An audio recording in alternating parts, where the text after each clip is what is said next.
the Mayo Experience. That Mayo Experience. That Mayo Experience. That Mayo Experience. Experience. Welcome to the Pat Mayo Experience, presented by DraftKings 2022 Week 18 NFL picks against the spread. Free money teasers and moneyline parlays from Tim that sometimes win, but mostly don't. Also a Cust Corner mini, plus all the game previews, and I got some giveaways for you all. Just remember to smash the like button to the episode. Help us time code it down in the comment section. Sub to Mayo Media Network. Sub to the newsletter, free newsletter as well. Hit that down in the description to make sure you get this show a day early, although that's going to be ending soon because this show will be ending soon. Not this week, though. I mean, it's not like we don't go through the playoffs. Every Wednesday, we will be here for you during the NFL playoffs before we let Tim go out into the sunset. Custy Awards will be voted on soon too, so stay tuned for that. On next week's show, we release the ballot, and I want to give a special shout out to at DPZ82. You were the winner of the free entry into the one and done golf contest. I've already sent all the information to your Twitter DMs. Thank you for rating and reviewing the Pat Mayo Experience audio podcast, and maybe there's another free entry coming for the one and done if you rate and review the Pat Mayo Experience audio podcast on Apple Podcasts or Spotify. Make sure to include your Twitter handle or your email address so I can contact you if you are a winner. Additionally, if you go to @thepme on Twitter, you will find a pinned tweet which shows you another way in which you can get a free ticket. I just suggest you go get an entry now. It's $125 for the year, so it's like $350 a week or something. Starts next week at the Sony Open for golf. Even if you don't give a shit about golf, it doesn't really matter because you pick one guy per week. It's a great way to stay engaged at pretty low stakes in the grand scheme of things as we're going through that. Go to fantasygolfchampionships.com. All that info is down in the description as well. Let me guess, Geoff Fienberg, you haven't signed up yet. No, I did. Oh, I wow. absolutely have. I think I even screen grabbed and posted it. Yeah, before I went away. Yeah, I'm in. That's pretty impressive because Paul has his entry. I have my 3 entries. You officially have an entry. And did Cam Stewart figure out how to get an entry before Tim Undergust? Tim Undergust. That's not my name. I don't know how to do it. It was done for me last year. And if it isn't done for me again, I'm not going to have one. Why don't you just try to do it? I am too busy memeing to do these sorts of things. But you're not memeing anything. I am too busy conducting the orchestra and basically running a campaign to win a vote. So I'm sorry, I've been preoccupied with important. Can I say this is like maybe part of his strategy here, but I consider it like an act of war. Think of where I am, where he wishes his Jets were, where my Chargers are this week, like where I am fully focused on my favorite team still. He wishes he could be in that situation, and he would take advantage of me being distracted.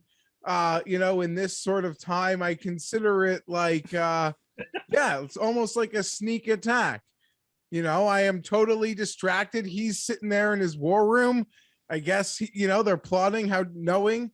So I caught off guard. I'm catching shrapnel. I'm on vacation.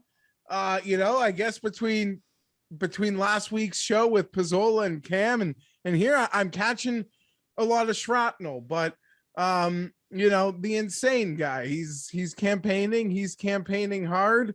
He has Custon on, I guess, making these for him. I can only ask, like, if you're gonna vote for Tim, you have to at least have orange juice with Oreos. Like, you're not allowed to vote for Tim or vote for me, I should say.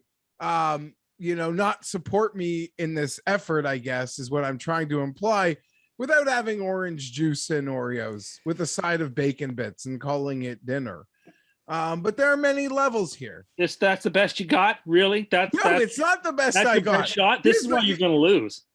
But how is it? I mean, here's the whole thing. The way that I see it as an outside observer, and if people don't know, considering I have more viewers on the audio, between the audio and the video of this show, there are more people who listen and watch this show than actually follow me on Twitter. So there are people who are just in the dark about what we're talking about here. We're talking about the Custy Awards and most insane person of the year. And Tim, for whatever reason, thinks that he's not going to garner 70% of the vote this year, that he's going to beat Geoff, and he is campaigning for people to vote for Geoff in terms of most insane. But the problem, Tim, you don't realize with all of this, well, it's a great deal of fun, and the memes are pretty funny. Shout out to whoever is doing these memes for you, because as you just conceded, you can't figure out how to sign up for the one and done, which a guy who's 78 years old emailed me today, asked me if he did it right, and turns out he did it right. And you can't figure it out. You're a fucking moron, apparently. Guys. But it's just, this entire campaign is just bringing to attention that you're crazy. You realize that, right? I have decided that after last year, where I just rejected the thesis of the question, I'm going to lean into it this year.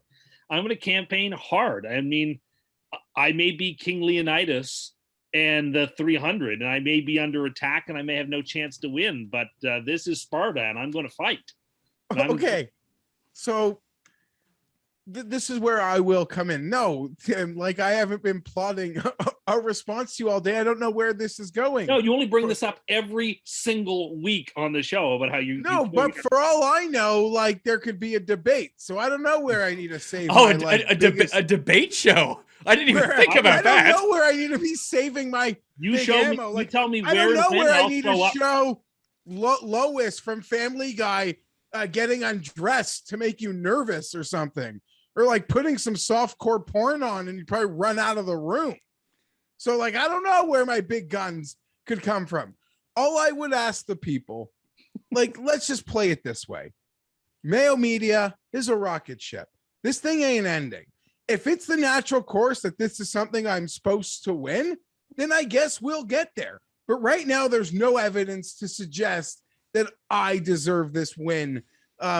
For this calendar year. That's just ridiculous. That's truly ridiculous. And the notion, funny enough, the irony, all of this kind of started for Tim, and really playing up that I might be more insane than him. The germ of this, the genesis of this was when I suggested, after Justin Herbert made his second start in the NFL, that people should consider betting him for Rookie of the Year at 15-1, available at a not reputable book. So like, that's where Tim first framed that I am more insane than him. The irony is that bet won. Yeah. All I'm trying to say is you've done nothing insane. We could be voting for this for years to come. Look at the bombs Tim is trying to throw right now. In an election, he will and should likely lose.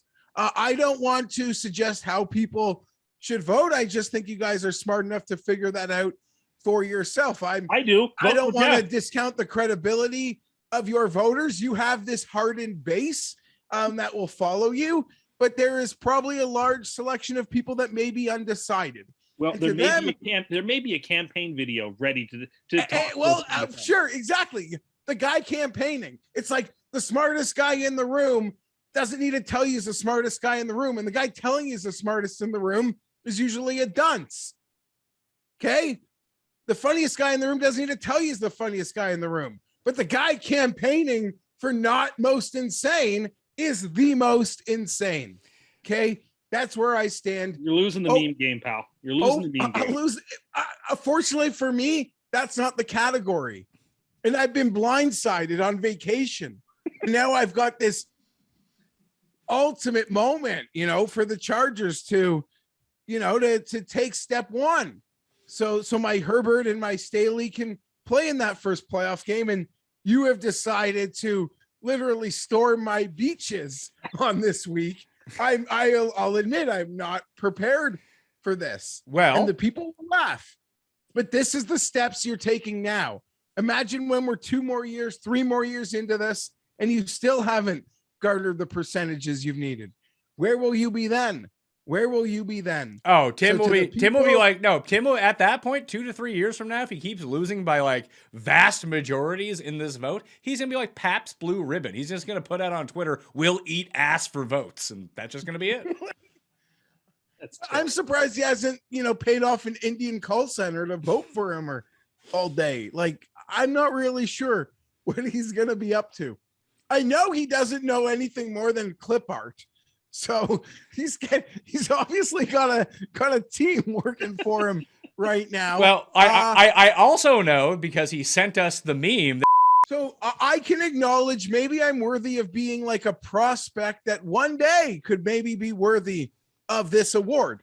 Like, you know, in the same way Justin Herbert might one day be MVP, but that would require him to be better than Mahomes, better than Allen, better than Favre. Rodgers, better than Burrow. Like, okay, like he might be real, but he might not be that good. Like, so I don't know. So I don't think we're there yet. I'm self-aware enough to acknowledge maybe I'm a prospect in this, but Tim just runs too deep. Like, he can get 3 yards on 10 carries. He's afraid of Amazon. He thought a car charger would blow up his car. He sleeps with a nightlight, folks. A nightlight. So play your video, show your drift. In the end, I got to get 2 kids off to school every day and interact with teachers and other humans. Would you interact with people when you throw yourself down the stairs to avoid missing a Chargers game? You know what? Like, if I was in one of those cars on I-95 in Virginia right now, I'd probably rather I'd do anything to get out of it. And sometimes going to an annoying spouse's friend's wedding and you got to miss a Charger game, your hamster spins. Did I do it? No. But I'm just saying, it was a thought that went down my head. Like, if I just tumble down these stairs, maybe I could stay home this afternoon. Well, Tim, whatever. I'm passionate about the Chargers. I love the Chargers. I do. I'm passionate. I do. Vote Geoff. Vote Geoff. Vote Geoff. Well, Tim, do you want to tease your video here? Yes. I mean, there's a lot of people who are undecided, as we know, or maybe cast their ballot for me in previous years, but are at least open-minded enough to say, okay, has the last year of things led me to cast my ballot differently? But don't take my word for it. Let's let people hear the voice of reason itself. And let's see what Geoff has to say about it. People need to vote with reason and sense. I'm working through some things. I watch the games. I know I'm insane. I know I'm crazy. I know that I care so much about this measly third down. I'm not getting into shouting matches with people at Harvey's about masks. And into shouting matches with people in card stores about card protectors.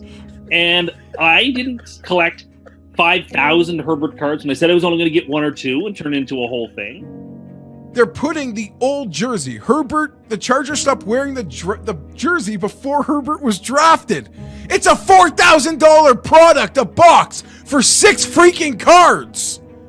And the most highly sought after card in that box, and this moment in time, happens to be Herbert rookie patch autos. And they're still putting out fraudulent crap. 7 out of 10 of you voted for me instead of that. I hope you're proud of yourself. No, what do you mean? I acknowledge I'm crazy. I acknowledge I'm not normal. So you are an insane person. And I acknowledge when people are like, whoa, Fienberg's way more crazy than I thought. No, I've always been this crazy. You are just getting to know me better. Yeah.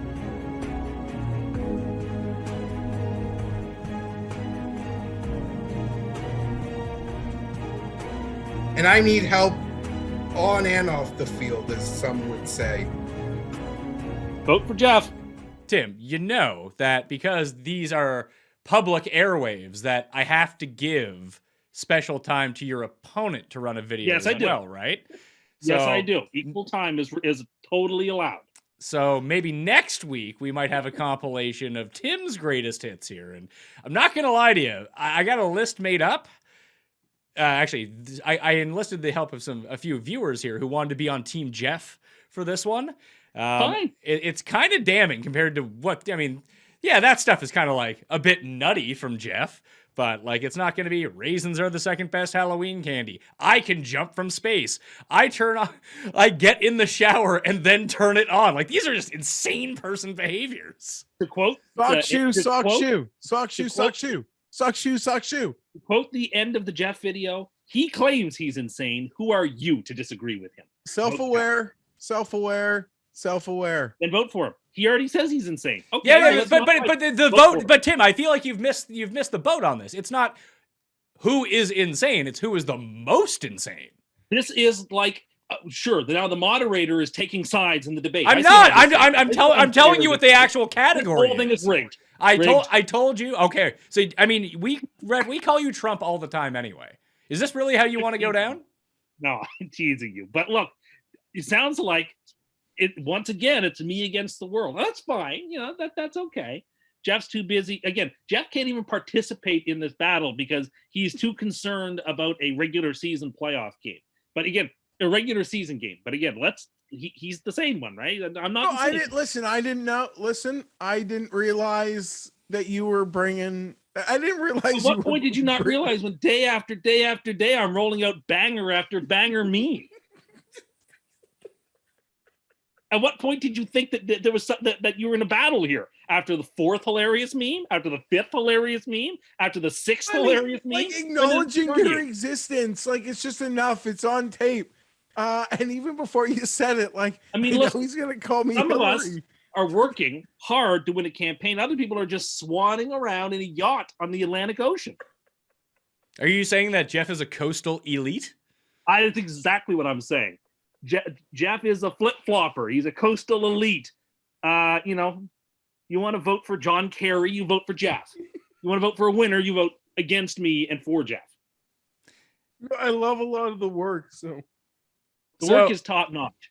The work is pretty good. You've enlisted a good team to help you out, but as soon as you started doing this, the amount of emails that I got to be like, "Can we please help out Geoff in this?"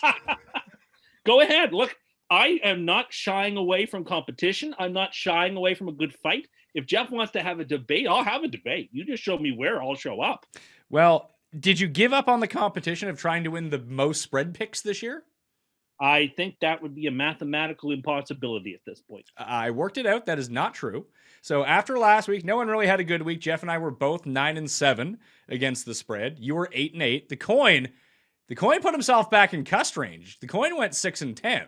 So that leaves me with a 3-game lead over Geoff, 136 and 120 to 133 to 123. The coin is in third with 129 wins. Theoretically, you could still win if you gain 12 or more games on me this week. You could take over my spot, but you'd still have to beat Geoff at the same time. You are 125 and 131. You do have a chance with a good week to get back over 500, though.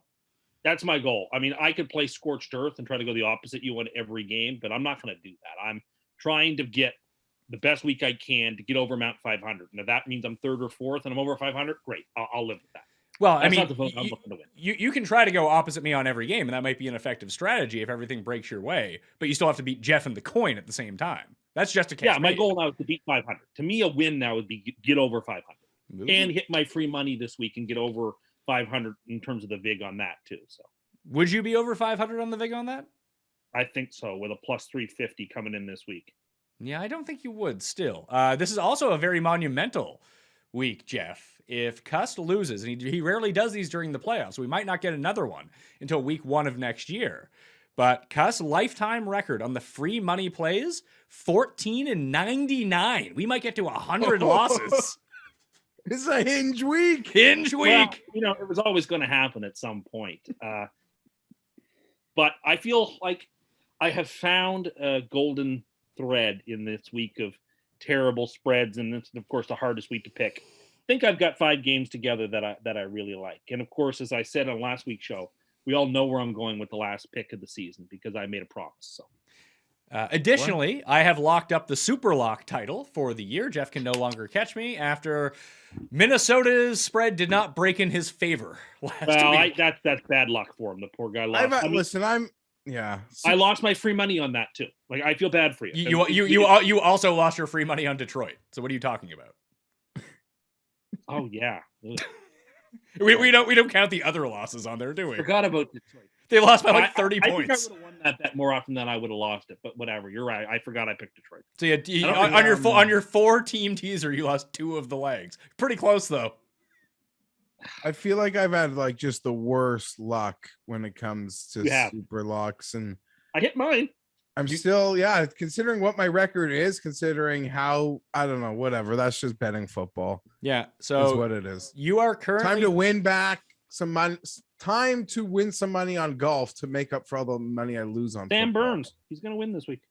Oh, Sam Burns is your pick, is it? Okay, that's good to Instead of know. last week, I'm picking with it. Jeff and I already have our betting show out for golf this week. Ben Raza and I, Ben Arriba, La Raza, did the DraftKings pick show. That's already out on Mayo Media Network. Get some. Got best bets coming on Thursday. I got, DraftKings picks or something coming on Friday. Who knows? Plus the research show for golf on Sundays. I'm 13-4 on Super Locks this year. Jeff is 10-7.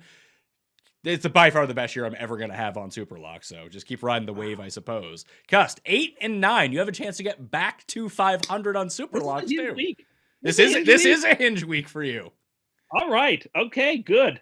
I'm feeling good about it. I think I'm going to get us over Mount 500, and I think I'm going to get us the Super Lock, and I think my teaser's coming in. So we will see. But I'm feeling good about it.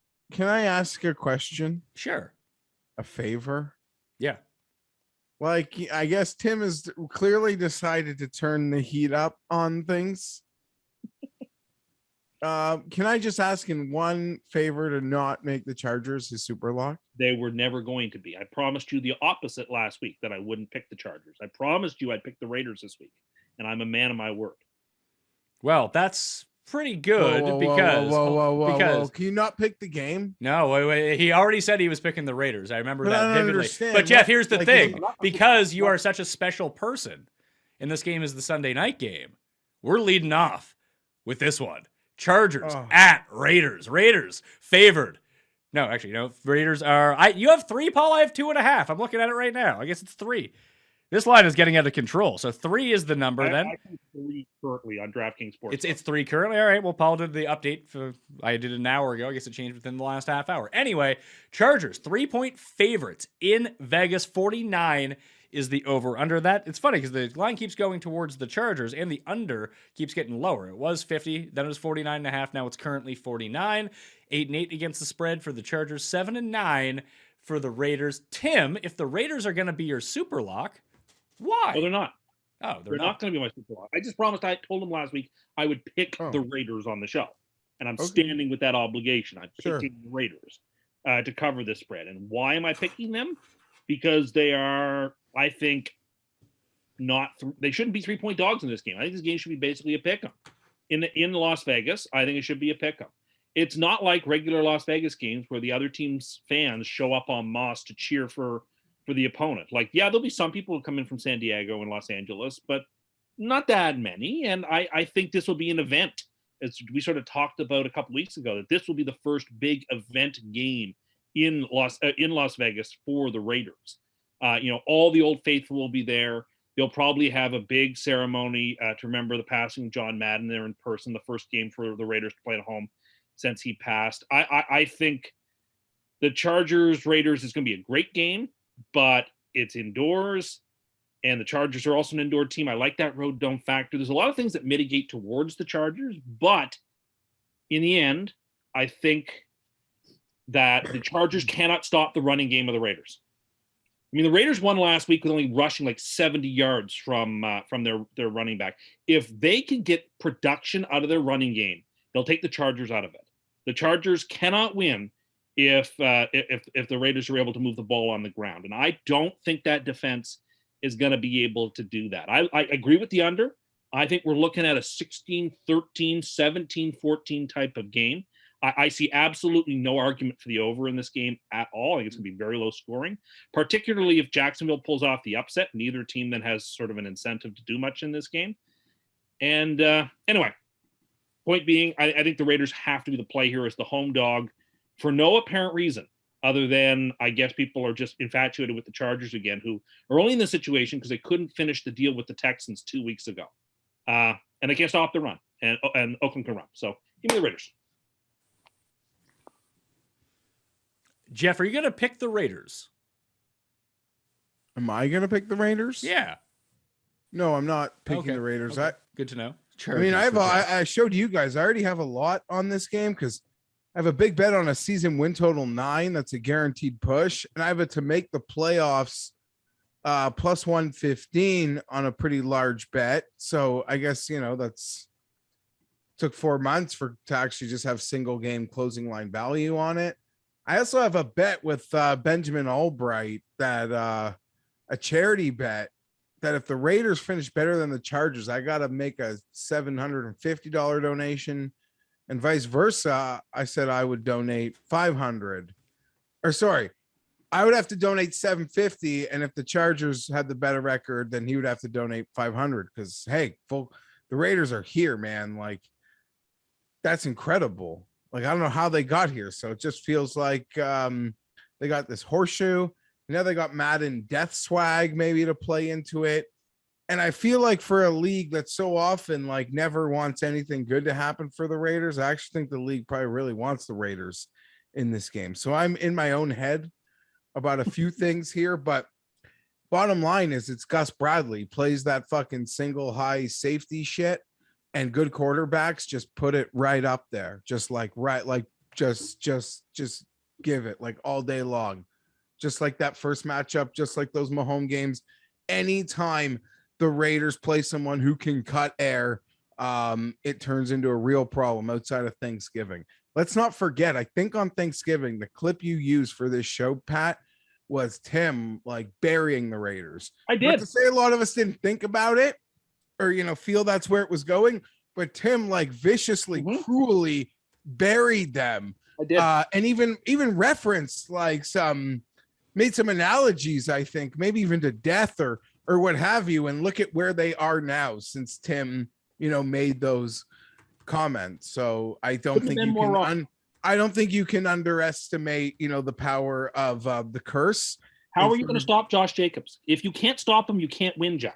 Well, here's the thing. So much is made of the Texan game, and there's no excuse still for losing it. There's no excuse for making Burkhead, look like Jonathan Taylor. But if you do look at the Chargers' recent run defense results, when the starters have played, they've been very good, right? Like, have they not? They've also played some really good rushing teams lately. So, yeah, I don't know. It seems like going to have a full complement. Seems like we're going to have a full complement. We'll be full, ready to go. It seems like it's the healthiest we've been in quite some time. Like, we actually got to put our starters on defense on Sunday. So that was exciting. And it was the first time all year where the Chargers actually had a 3-layer victory. I know the opponent was shit, but literally the defense was great. The offense played well. They got a special teams return. So hopefully they're just clicking. I don't know what the future will hold if they're fortunate enough to win the game, but I so badly want Herbert and Staley to get that first playoff game. Like, I think that's, so important in the process of everything.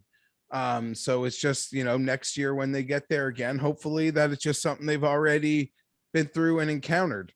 We're all rooting for you. We're all rooting for the Chargers, even though I'm not picking them. We're all rooting for you. We want. Well, I've actually gotten that because people like just in a bigger like micro or macro sense feel like they might be more competitive.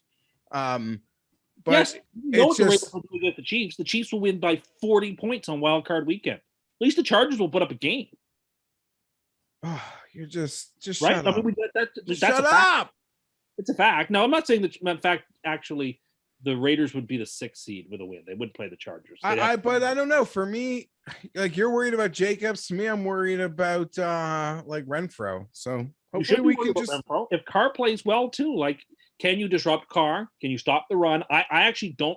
As much as we love Herbert in the offensive side, this game will be decided by the Raiders offense and the Chargers defense. That will be the decisive unit matchup. And whoever wins between those two is going to play that single high. We might just be able to overwhelm them. Like we might be able to overwhelm them. And you know what? I don't ask for credit much, and that's not my bag, baby. But I'm gonna say. When that week 4 matchup came around, I know you guys are in a bit of trouble. The U.S. economy, the Treasury, they had bumps. And I tweeted at them that if they want to sort of save the U.S. economy, that Chargers -3 in that week 4 Monday nighter, or it might have been Sunday nighter, would have been a good way. And I thought, Time Magazine would have noticed and, things could have happened potentially. But no, they didn't take note. And It was simply, I'm going to overwhelm you.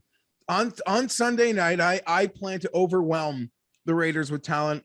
Rashawn Slater can hopefully keep that big pass rush at bay. Chargers, again, healthy. Even those little blood dumps to Eckler when Herbert's not in a vibe, bloop. Oh, man, magic. So Chargers, as healthy as they've been on defense, all the starters might actually play in the football game. It can change some things. And look at their record when Derwin James plays. When Derwin James is on the field, it's just a different football team. And as of right now, he's on the field. Played full workload, no issues. I expect a full week of practice. I'm nervous, but excited. And the day broke my way on Sunday. Like Miami losing, and shout out Los Angeles football, Stan Kroenke, class team, class organization. I'm an LA football family guy. So way to go. So now I control my own destiny. And I might just bored some people, but I don't know. We'll be deep into it on Sunday. This is like Mr. Fienberg will be in seclusion in the West Wing. That's sort of night it is. I was hoping they'd play this game on Saturday for you just to get it over with. I know how you hate waiting to the last minute to see your team. Well, I just don't like the aspect of now, if they're fortunate enough to win, my hamster goes on the wheel and they have to play KC. Hypothetically, KC's going to have this extra rest. We're playing the last game of the season. So whatever. They're gonna have that day of extra rest. Yeah, listen, everything Pat, you don't care because you don't got a side, but everything matters to those of us involved in. And to those who this matters to? Weirdos like Cust. And it never ends up making a difference. That he complains that teams get extra time to play the Jets. And that's the only reason that teams are able to play the Jets. And then it overlooks when the Jets have extra time against other teams. Like, wow, they had too much time off. They're too rusty. Like, which side is it? This is the playoff. I'm not saying that. But it does feel like yeah, whatever, just win the game. But already, as people may have seen today or probably haven't, like NFL communications in their official memo calls us the Rams. ESPN tells me I haven't made the playoffs since 2009. Like, I don't know. I know we're the little guy here, but you're going to cut some air. We're just going to overwhelm them with talent. That's my plan. I agree with you. Plan. I think the Chargers wax them here. I think that these two teams are actually pretty similar. Like, you talk about like how bad the Chargers' run defense is, Tim. Like, the Raiders' run defense is just as bad as the Chargers is. Well, but they had their toughest test of the season, and they held firm. I mean, kind of. They gave up 130 rushing yards to Jonathan Taylor. But they did what they had to do. If he only runs for 130, Wentz can't throw the ball for over 150 yards. So you win. Well, I mean, that's a bit of a problem when you're playing the Chargers and you have a guy who might be able to throw 130 yards just through the air. You play in an air yards league, Herbert's got you covered. Yeah, no, look, it's certainly true. But I mean, this game was a touchdown game until into the fourth quarter back in week 4. Like, yes, the Chargers are good. Yes, the Raiders are good. I think the spread is off. And I think there's value on the Raiders. And I think you should take the home dog. All right, well, the coin agrees with you on this. The coin is taking the Raiders. Chargers for Geoff and I. I'm on Team Geoff with the Chargers on this one. I want to say it's good for the show if the Chargers end up making the playoffs. Yeah. So I don't know if I'm going to take my charity bet with Albright. I mean, that's for the kids. I'm going to, that's no touching on that. No flirting with that. Don't need that karma. What? I don't know if I'm going to bring the stakes of the future. Like, the futures are fun to make in September, but now that like I'm here and it comes to one game, the win total's a guaranteed push. But I'm going to look at it. I don't know if I need that much on the game when, it's just going to mean a lot anyway. So we'll see. I'm interested to see what I'm going to decide to do there, but maybe, I don't know, if I hit like a golfer on Sunday, or I got someone with a lead when that thing kicks off, I might just ride or die all of it. Well, I hope you have the second screen experience, because the golf will be like wrapping up the same time this game wraps up. Oh, I won't see. Oh, then the golf is like non-exact. I don't know. When I'm angry, I guess I'll like turn to the golf for like just a couple shots of tranquility in Hawaii, but it's bad news for how much golf I'm going to see on Sunday then. Well, how about Saturday, where Kansas City plays Denver in the other AFC West game? Denver is a 10-point underdog at home. 44.5 is the over-under. Drew Lock again? I mean, who was the jabroni that came in for Denver when we were watching it? And we were trying. Cal Ripken. Cal Ripken came in. Oh yeah, too? Billy Rippin. Billy Rippin. And I gotta say, I think Staley got bluffed there. He did. I don't want to turn this. He on did. to the Chargers That's again. why he kicked the field goal, because he thought fucking Cal Ripken was going to play quarterback. He would never have, even Drew Lock, he would not have kicked the field goal on Drew Lock, but he had to see Billy Rippin make one first down before he didn't want to just give up points. You know, yeah. But I mean, you can so also, like, yes and no, though, because you can make the inverse argument too, to be like, well, what the fuck is the difference if we pin him at the 2-yard line? Where's he going? We're going to get the ball back at the 40. Now, real football people know you always got to kick that 19-yard field goal. Real football people know that. Listen, you're giving up guys who studied gymnastics like 3 months ago, never played football before, game-winning touchdowns. You don't even cover. Well, they did cover. Easily. So you can't speak about I'll take anyone, Paul wants to criticize my coach. I'll accept it. You're not allowed. That's how nut low you are. Okay. Yeah. See, this is the effect that the memes have had, folks. This just has caused rancor and anger. That's fine. No, I enjoy the memes. I know you do. Well, the Jets just weren't sweating sideshow Cyril Grayson at the end of that game? No, the Jets had a bad play call. I don't mind the go for it because you kill the game and you win if you get it. But there was miscommunication on what to do on that play.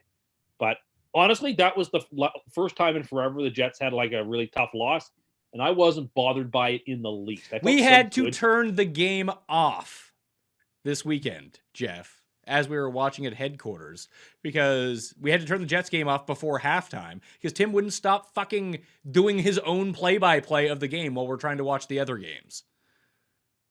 But when things went sour, I didn't feel bad about it at all because, like, I don't want to turn this segment, which has nothing to do with the Jets, into a Jets segment. Okay, Geoff. But, like, what I've seen from the last 5 weeks has me on a rocket ship going to the moon. I'm very happy about what I'm seeing. Well, I mean, in this game, the Jets, the Jets to the moon, Dogecoin to the moon, fart NFTs, which are a thing apparently now, to the moon. How many teams had better seasons than the Jets? 0. Oh, several teams. But I can think of a lot of teams that had a lot worse seasons. Cleveland, Jacksonville, Miami. There were some teams that had worse years, but we had a middle of the road year. And given how Seattle's played this year, that helped us too. In this game, I think it's simple. I think the Chiefs crush them, take everybody out by half because they're up by 30 points, and they still cover easily. It's a lot of points for a in-division game. I don't care. I'll take the Chiefs to win this game, and I'll take them to cover the number. And we will tease the Chiefs down as the first part of a 5-team, 6.5-point teaser. I totally agree with Tim. You say 6.5 points? You say 6.5 or 6 points? Okay. So we'll tease it to 3.5. Okay. Sorry, Geoff. No, just Denver feels like, there's a lot of narrative street that sort of comes into betting a game late in the season, for many regards, like we sort of saw last week as it pertained to maybe some quarterbacks and home games or, like coaches on the hot seat. Some teams will play hard, other teams won't because, they don't like the coach. I just think Kansas City's in a spot here. Fangio certainly fired, and Kansas City's in the spot here. Like Tim said, I don't think Mahomes takes 4 quarters of snaps. So I fully assume they cover. Do you think that for sure Fangio is fired? Because the expectations with the Broncos coming into the year were not high. Like when we talked about that, I think they passed their win total by a few games at least. Like they were well behind in this division. They got a bit of buzz. It was the first year that Tim jumped off of them in ages. And they had no quarterback. Like Teddy was good for a bit, and then he kind of crapped out. Now they're playing Drew Lock. They traded Von Miller. They didn't really give Fangio many pieces to really work with here. It feels like Elway should be the one who's fired. Well, he is leaving, right? Is he for sure? Yeah, but leaving? No, there's a real effed up situation there because the estate is still in debate. And there's a lot of people that think the Manning family, not just Peyton, are going to be leading an ownership group that's going to be looking to come in and buy that team, or at least be the face of the ownership in many regards. But it's almost impossible to fire Elway when there's really no owner. And but based on the Denver Twitter stuff I follow, most of their beat writers would be shocked, I think, if Fangio wasn't wasn't fired. Well, I know who I would want my D coordinator to be next year. Yeah, I Yeah. mean, he's been there since 2019. He's going to end up being 19-30. It's just not good enough. Is he 19 and 30? or- Really? Yeah, he'll be 19-30 should he lose this game. And I said last week, he brought Staley into the league as an assistant in Chicago, then brought him to Denver. And I know this. I would love for Fangio to join up on the staff. I'd maybe hope for even Staley to concede some defensive responsibility, even maybe the play calling. But if Fangio either retires or leaves somewhere, there's going to be a barbecue in the spring where I get the entire treasure trove of Denver, because he'll be a jilted, fired employee. And unless he goes somewhere in division or conference, I'm going to get a treasure trove of information on you, Denver. Was that who you were sweating in this division, the Broncos? No, but they've given us trouble. And that's like reverse. What do they do so well? Break me down. Why do you sort of do such a good job with Herbert and some other things? So it's, I don't know what I'm trying to say, but upon Fangio getting fired, I am getting his fountain of inside Bronco information as it pertains to self-scouting Chargers. It's going to be mine. So you guys are Kansas City. The coin is on Denver. I agree with what both of you guys have come to the conclusion with, that it feels like Mahomes is going to be sitting by halftime. I just worry that this is the first game of the week that people are going to have a chance to bet on. Who in the fuck is betting on Denver in this game? Like, it just feels like something weird happens and Denver covers. Everyone loses their money. Doesn't that seem realistic? That's fair. And this again, like, I don't think Mahomes has ever had to play wild card weekend. So I don't know if there's, they've never needed this last game.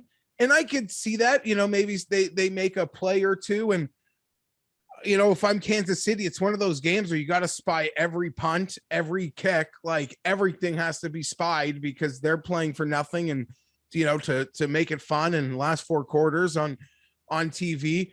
And I don't totally disagree with you. I do just want to say about Kansas City, even had they won last week, I think like something is happening that it was a bigger loss than the loss. And yes, it could potentially cost them home field and Arrowhead, and they have to play their first wild card game. But it's another team, the Chargers have beaten them. The Bills beat them this year. The Bengals have beaten them this year. I still think Kansas City's the team to beat. But I think they've given all these teams that are trying to get to where they are and what they are, they're just not feared by those opponents. Now, should Kansas City be favored against pretty much everybody? Yeah, they're still the team to beat. But in that loss, like, it was more than a loss to me, to the Bengals. In many ways, it's just another, I don't know what I'm trying to say, but I hope I said it. I hope I said it. Yeah, I don't know what you're trying to say either. Yeah, Kansas City is the best team in the league. They're the team that everyone wants to beat. Other teams think that they're the best. No, but when you beat them, when you compete with them, when you take them to the wire even, it gives you a confidence that you might not have normally had. And they have let every other good team in the conference do that. But they're not as good as they were, and they seem eminently beatable, even though they're the betting favorite. And your team, if you had to pick one in the AFC for sure to get there, they'd be the safest pick. But no one will be surprised if they lose any game in the playoffs, because they just keep losing to all the good teams this year. So we'll see. Yeah, Tim's more smart. Yeah, makes me, I don't know if a debate would be the best strategy for me from this, political maven over here. Call in COVID, and you don't have to do it anymore. I'm going to take Denver plus 10 in this spot. Dallas and Philadelphia is the other Saturday evening game. Philly's is a 7-point underdog at home. A lot of home dogs this week. 42.5 is the over-under. I don't know what's going on with the Cowboys. Like, I tried to galaxy brain myself out of taking the Cowboys, only to galaxy brain myself back into the Cowboys a week ago against Arizona. I still can't really tell you what happened in that game. Dak looked like crap is essentially what it boiled down to. So this comes down to one of two things. Dallas's run defense is still really bad. And Philadelphia can most definitely run the ball. But it feels like watching a lot of Eagles games, once Hurts gets going and this offense gets going, it's normally in the second half for one thing. But like they keep playing all these really shitty teams really close in the first half, and Hurts looks like absolute garbage. And they get it going, and you look at the final score, and you're like, oh yeah, Philadelphia won. But this feels like a big step up in class for them, I think, because Dallas felt like this situation. We went over their schedule and who they had played over like the past 6 weeks. It was absolutely nobody. That's who they were beating. And so we know they had beaten good teams earlier in the year, but we hadn't seen it in a while. Now they play a moderately good Cardinals team and just lose. Wasn't even really close. So now you get the Eagles. I don't know how to judge these teams is the problem. I'm thinking about siding with the points, but there's a world where Dallas is just significantly better than Philadelphia. Well, the Eagles have nothing to play for, so why do they show anything on film this week? Why not treat this as a complete bye? Eagles have nothing to play for. Because we've been in this situation too many times, and that team wins the game outright. Yeah, but not as often as they don't. Not as often as they don't. Well, usually they're giant underdogs. Underdogs don't win as often as favorites do. And the Eagles are giant underdogs. Again, I don't know why Hurts would play more than a couple of snaps. I don't know why they would do anything against a team who they could very well turn around and play next week in the playoffs. I'll just take Dallas. I think Dallas, A, needs to get clicking a little bit before the playoffs, and B, Philadelphia's got no reason to do anything that could stifle or trip Dallas up because they very well need to play that card next week or in 2 weeks' time. So I think in this spot you got to take the Cowboys. Jeff, is there ever going to be a bigger 7-point teaser than Chiefs Dallas on Saturday? Oh shoot. Yeah, that's going to be. It is part of mine. I'm teasing the Cowboys. Of course. Everyone in America with access to DraftKings Sportsbook. If you use code DOP, you get some sort of bonus, by the way. So I'd recommend you go do that if you just are downloading the app for the first time. But there will be 7-point teasers in play. Kansas City -3, Dallas pick'em. Like that's what every bet in America is going to be on Saturday. And as we sit here recording, this is another favorite on Saturday that I'm willing to get in front of. And Tim sort of highlighted the questions as to how much Hurts could play and Dallas's need to sort of get it going before they host. So yeah, I'm on Dallas here. I'm going to lay the touchdown. I'm not expecting 2 close games. I'm pretty, I don't know. Both of these favorites, I'd be shocked if you went 0-2, like shocked. I know 1-1 still gives the house money, but it's 2 TV games and they'll have my juice. I'm going with Philadelphia.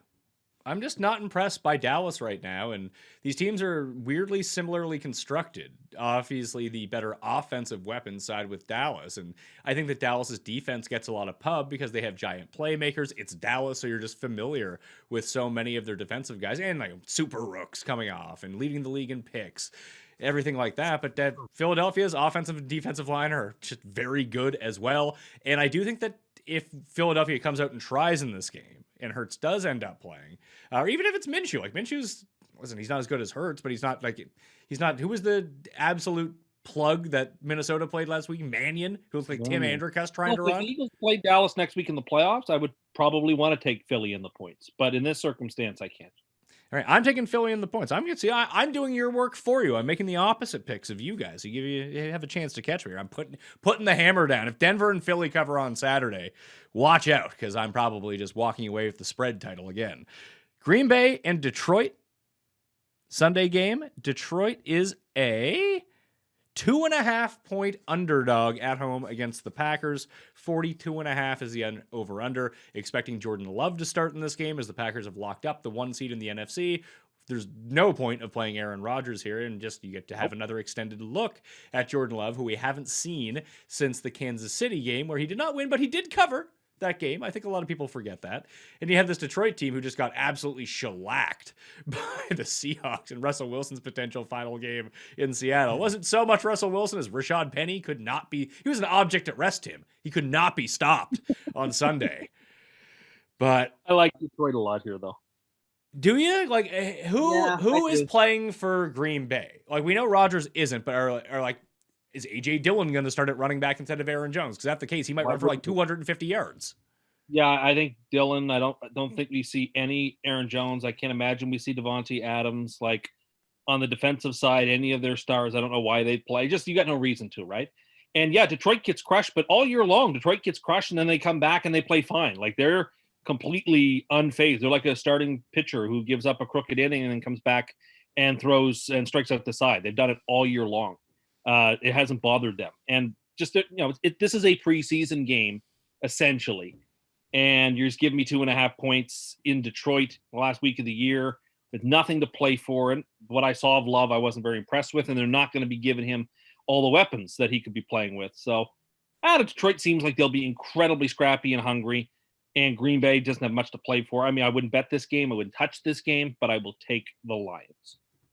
I'm leaning Detroit in this spot too, Geoff. The question is, are Detroit starters as good as week 4 preseason Green Bay's roster?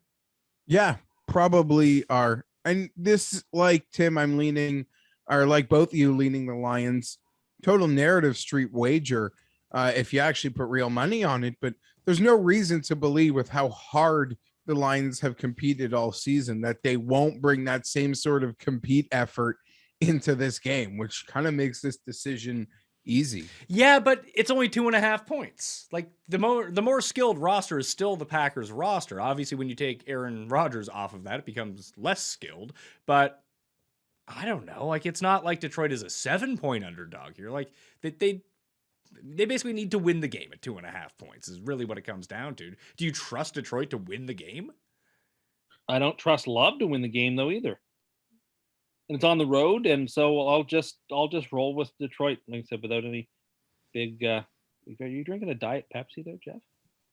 Yeah, it is. That triggers you a little bit. God, yeah, it does bother me. I think you're only drinking it because you know it'll bother me. Well, it actually bothers you. Mission accomplished. Yeah, it does bother me. Okay, just think about that, folks. Yeah, think about it. Think how crazy Geoff is that he had to go out of his way to find a pop drink on air. He always drinks Diet Pepsi.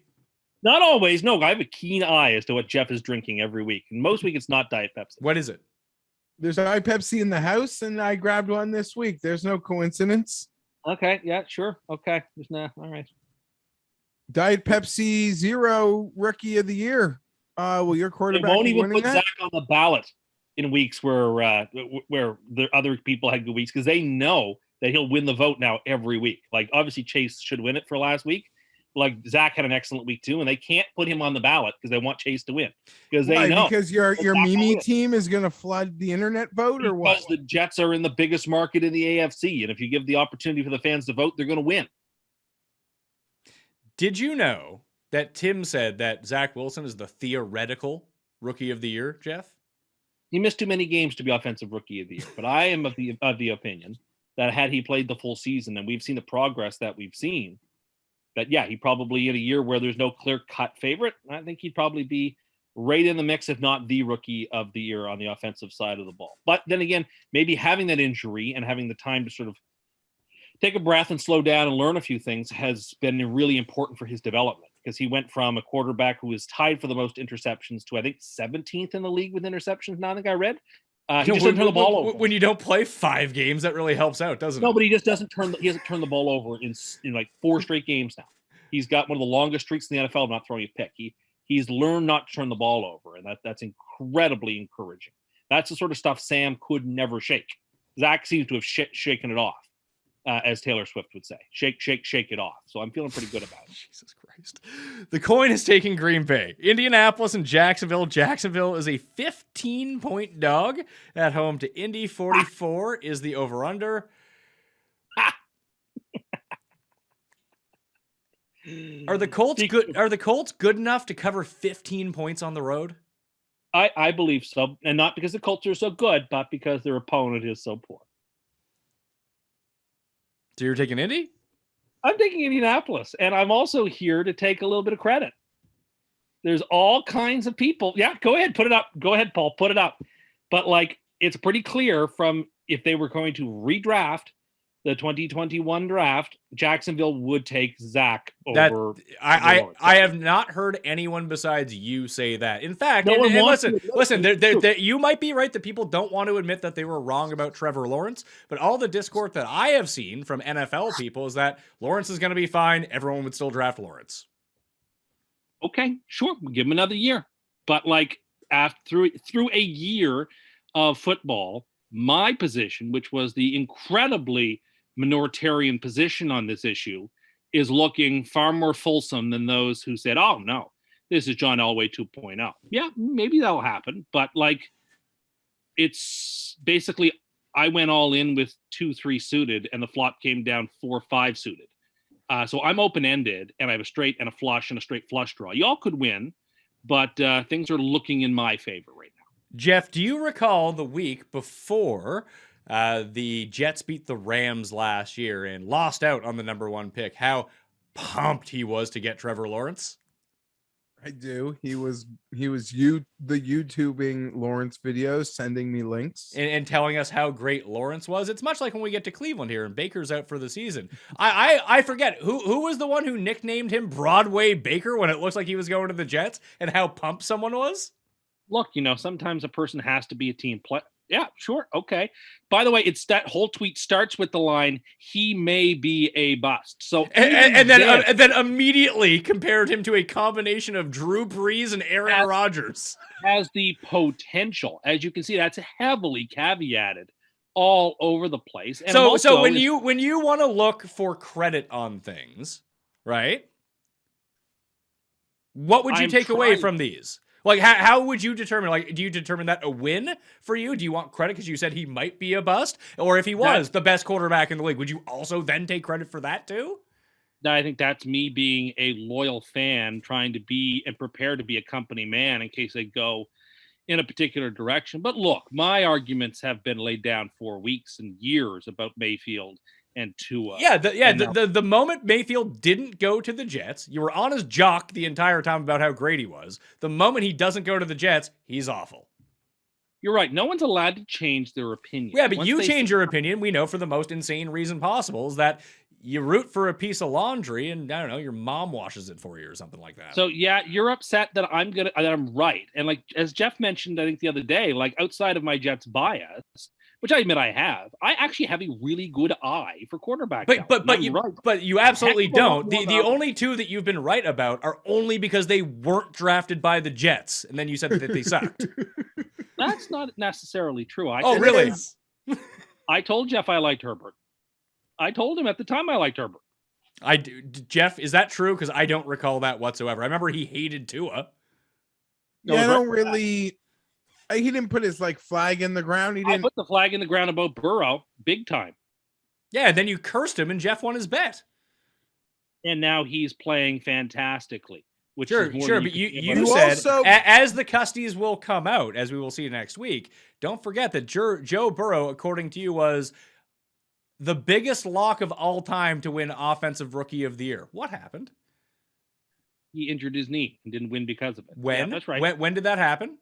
What did you do? Like probably in close proximity to me flapping my gums about that. And what did you do in our Keeper Fantasy League that week? Yeah, I traded for him. Okay, sure. But again, see, here's what you're doing, right? You want to be on safe ground. You don't want to actually give me my due for being right about Lawrence not being that great. You just say anyone who doesn't. But you say that anyone who doesn't play for the Jets is awful. Geoff, can you give me some more examples of Tim saying guys are bad or guys are good, and that didn't turn out to be the case? Because now he wants to throw dirt on Lawrence all of a sudden. When I was throwing dirt on Sam Darnold because he fucking sucked. That no, you need to give him more time. We got 4 years of the same excuse. It's all a never-ending cycle. And the fact that a guy in the same year, sure, you want credit for Lawrence, whatever. I will give that to you, not even reluctantly. In this moment in time, I will give that to you.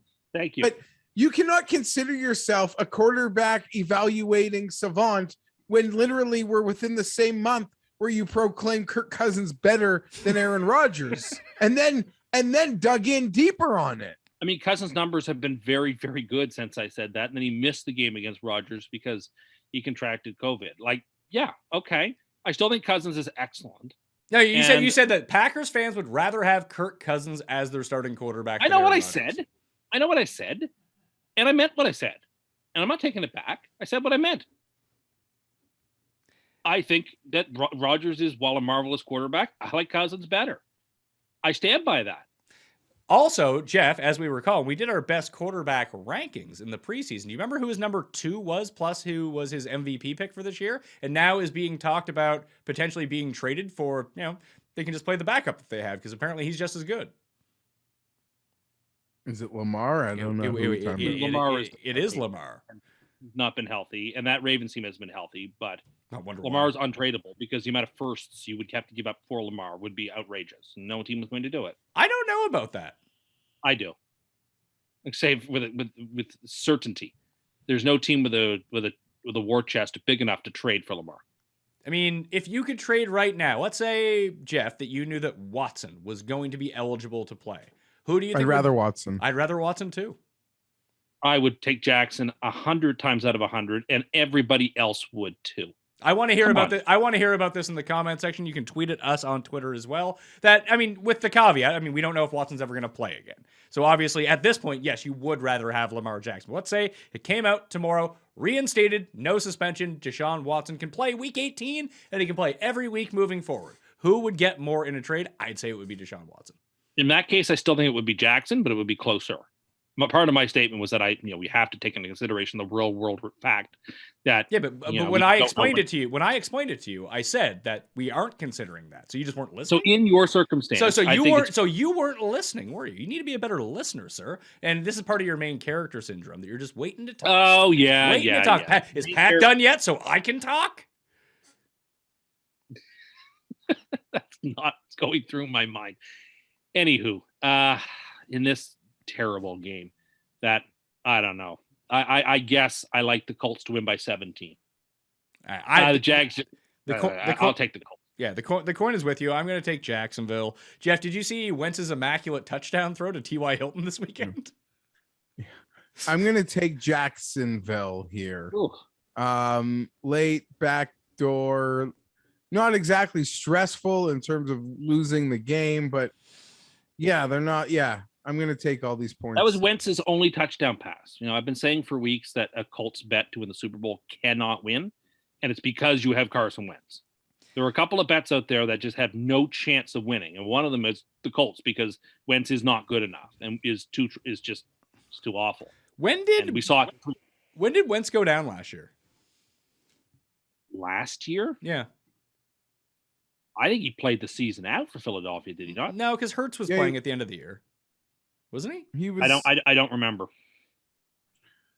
He doesn't just play. like beaten down. Did he go on IR? Like, wasn't he just beaten down? Yeah, sort of, more so than I can't recall. He played to the first week of December in a game against Green Bay, which they lost 30-16. This is something that a lot of people I don't think are talking about. That Wentz was, 4, 5, 6, 7, 8 in a tie. 1, 2, 3. 3, 8, and 1 last year as the Eagles starters. What was King Philip with the Colts last year, Geoff? 9-7, 10-6. I thought they were. I thought they were 11-5 last year for some reason. The Titans won the South, but maybe they were. Yeah, but I think that the Titans held the tiebreaker. They would have had to have been at least 10-6 because the Dolphins missed at 10-6. Yeah. So Wentz goes to the Colts. Now they're 2 games worse. Hurts takes over in Philadelphia, and they're like 6 games better. But we're not. No one seems to bring that. The narrative is that Jalen Hurts sucks. That's a very fair point. I think that Wentz is bad and Hurts is better than Wentz. I think that's a very fair statement. Washington and the Giants. Jalen Hurts, also very mindful, wrote a letter to the league on behalf of those people at the Washington Stadium that almost killed Jalen Hurts by falling through the stadium. What a disgrace. God, what a disgrace. For the stadium or Jalen Hurts? For that whole football team. Yeah, just a up and down disgrace. I got no time for them. I'll take the Giants here. I don't know. I have no analysis in any way to cap this game. It's an unwatchable game. No one will be there to watch this game. Dozens will be there in person to watch this game. I say that. God knows. They might get like 40,000. I have no idea. But it's unwatchable. It's garbage. You're giving me points with the Giants. I shall take them. And that's that. Did Joe Judge look at the Patriots game plan from the Bills game? Be like, well, that really worked. Let's try that. Like, what the fuck was he doing? I don't know that they have a plan. That game, as we saw, that game was over in 35 seconds. So, like, at that point, what's the difference? I guess so. Mike Lennon's hurt now, though, too. Does it make a difference? Oh, we might get Jake Fromm again, your guy. Another good quarterback evaluation by you, by the way. Jake Fromm is going to be starting over Josh Allen. Nah, well, part of that was a troll at Bills fans. So now whenever you're wrong, it's just a troll. Now you were pretty that was like one of your bold proclamations of the year. Yeah, but I was also kind of trolling Bills fans. Look, I just can't justify laying a touchdown into the right now with the football team. Paul Shaughnessy is calling you fake news from the other room. Yeah, well, he can say what he wants. I mean, I said what I said. There's no doubt about that. But my intentionality behind it was half tongue in cheek. Geoff, I don't know what to do here. So this is, like last week where these games this late in the year, these garbage teams, they can be hard to cap, and your models can honestly just mean nothing. Like don't bet on this game. I just mean like the Giants, the Bears was this? It was a touchdown line, right? Yeah. Just absolutely insanity. I'm not betting the Giants. I don't give a shit. I'm taking Washington. Like Washington's better. Washington's better than the Bears are. Marginally, sure, marginally or not, they are better than the Bears. But they get. I don't care. I don't care. I'm not laying that many points at Washington. There's too many on the road. I don't care. There might not be a more cringe situation than the Giants in all of football. Yeah, well, you know what? Their fans got 2 Super Bowls in the last 20 years, so I'm crying crocodile tears for them. I don't care how cringe it is. I would kill to be in their circumstance where my team looked hopeless right now, but I had 2 Super Bowls and all the Super Bowl swag and the NFC Championship game swag and stuff and divisional championship swag that I could wear. I would die to be in their circumstances, so they'll get no sympathy from me. It's true, because the Jets and the Giants are essentially the same franchise, except the Giants have 2 Super Bowls in the past decade. They have 3. Yeah, that's right. The Jets have 2 championship game appearances in the last 15 years, and the Giants have Super Bowls. But the Giants have no hope right now. The Jets are certainly on the upswing. But all right, I'll tell you on Washington, Geoff, and just call it a day. Chicago and Minnesota. Oh. The Vikings are favored by 2.5 at home. 44 is the over/under. Kirk Cousins is going to be back for this game, right? I assume so. Yeah, Minnesota, probably my super lock. This seems easy. I'm not going to go as far as super lock, but I'll be with you with the Vikings in this game. Yeah, like the Vikings are good. They're just wildly unlucky, probably because you cursed them to pick them to go to the NFC Championship game. But like the Bears are not good at all. Like they're a bad football team. Yeah, if Fields were playing, I might feel differently because I still think Fields is exceptionally talented. He might play. He may play in this game. Well, I wouldn't expect it. Maybe if he does, great. But because I want to see him play again before the season ends, because I still have high hopes for him, and I hope whoever they bring in Chicago to coach can use his talents better than Nagy has. But yeah, it's crazy that this is a 2.5 point spread. This is basically Las Vegas telling you these teams are equal, and that is not the case. So yeah, give me the Vikings. Is this an overreaction, Geoff, to what the Bears did last week against the Giants for some reason? Potentially. Again, this is just like both these coaches are fired, right? Yeah. I don't know which team. But Mike Zimmer doesn't need to ever work again. He's got his bodacious babe wife. Yeah, that's sort of where the Vikings lost their hunger, you know. Who are you taking here? I'm gonna join the party on the Vikings, but this is really like which team do you think likes their coach the most? Because it's not even about which team is more talented. Because the more talented team, like one of these teams is going to be so checked out, I feel. I just don't have a clue which one it is. I just think Minnesota's better. Even if Minnesota plays like its 60th percentile outcome, they probably still beat the Bears here. Cincinnati and Cleveland, a game with potentially very few ramifications when it comes down to it. The Browns are 3-point dogs at home. 42.5 is the over/under. We're getting Keenum here, not the hero Nick Mullins, right? We're getting Keenum, which means the Browns have a chance. The guy who should have been playing Stefanski should be relieved from his responsibilities for not having played Keenum the last 4 or 5 weeks. This team could easily have been a playoff team if they had been quarterbacked by somebody competently on Christmas Day and last night and this week.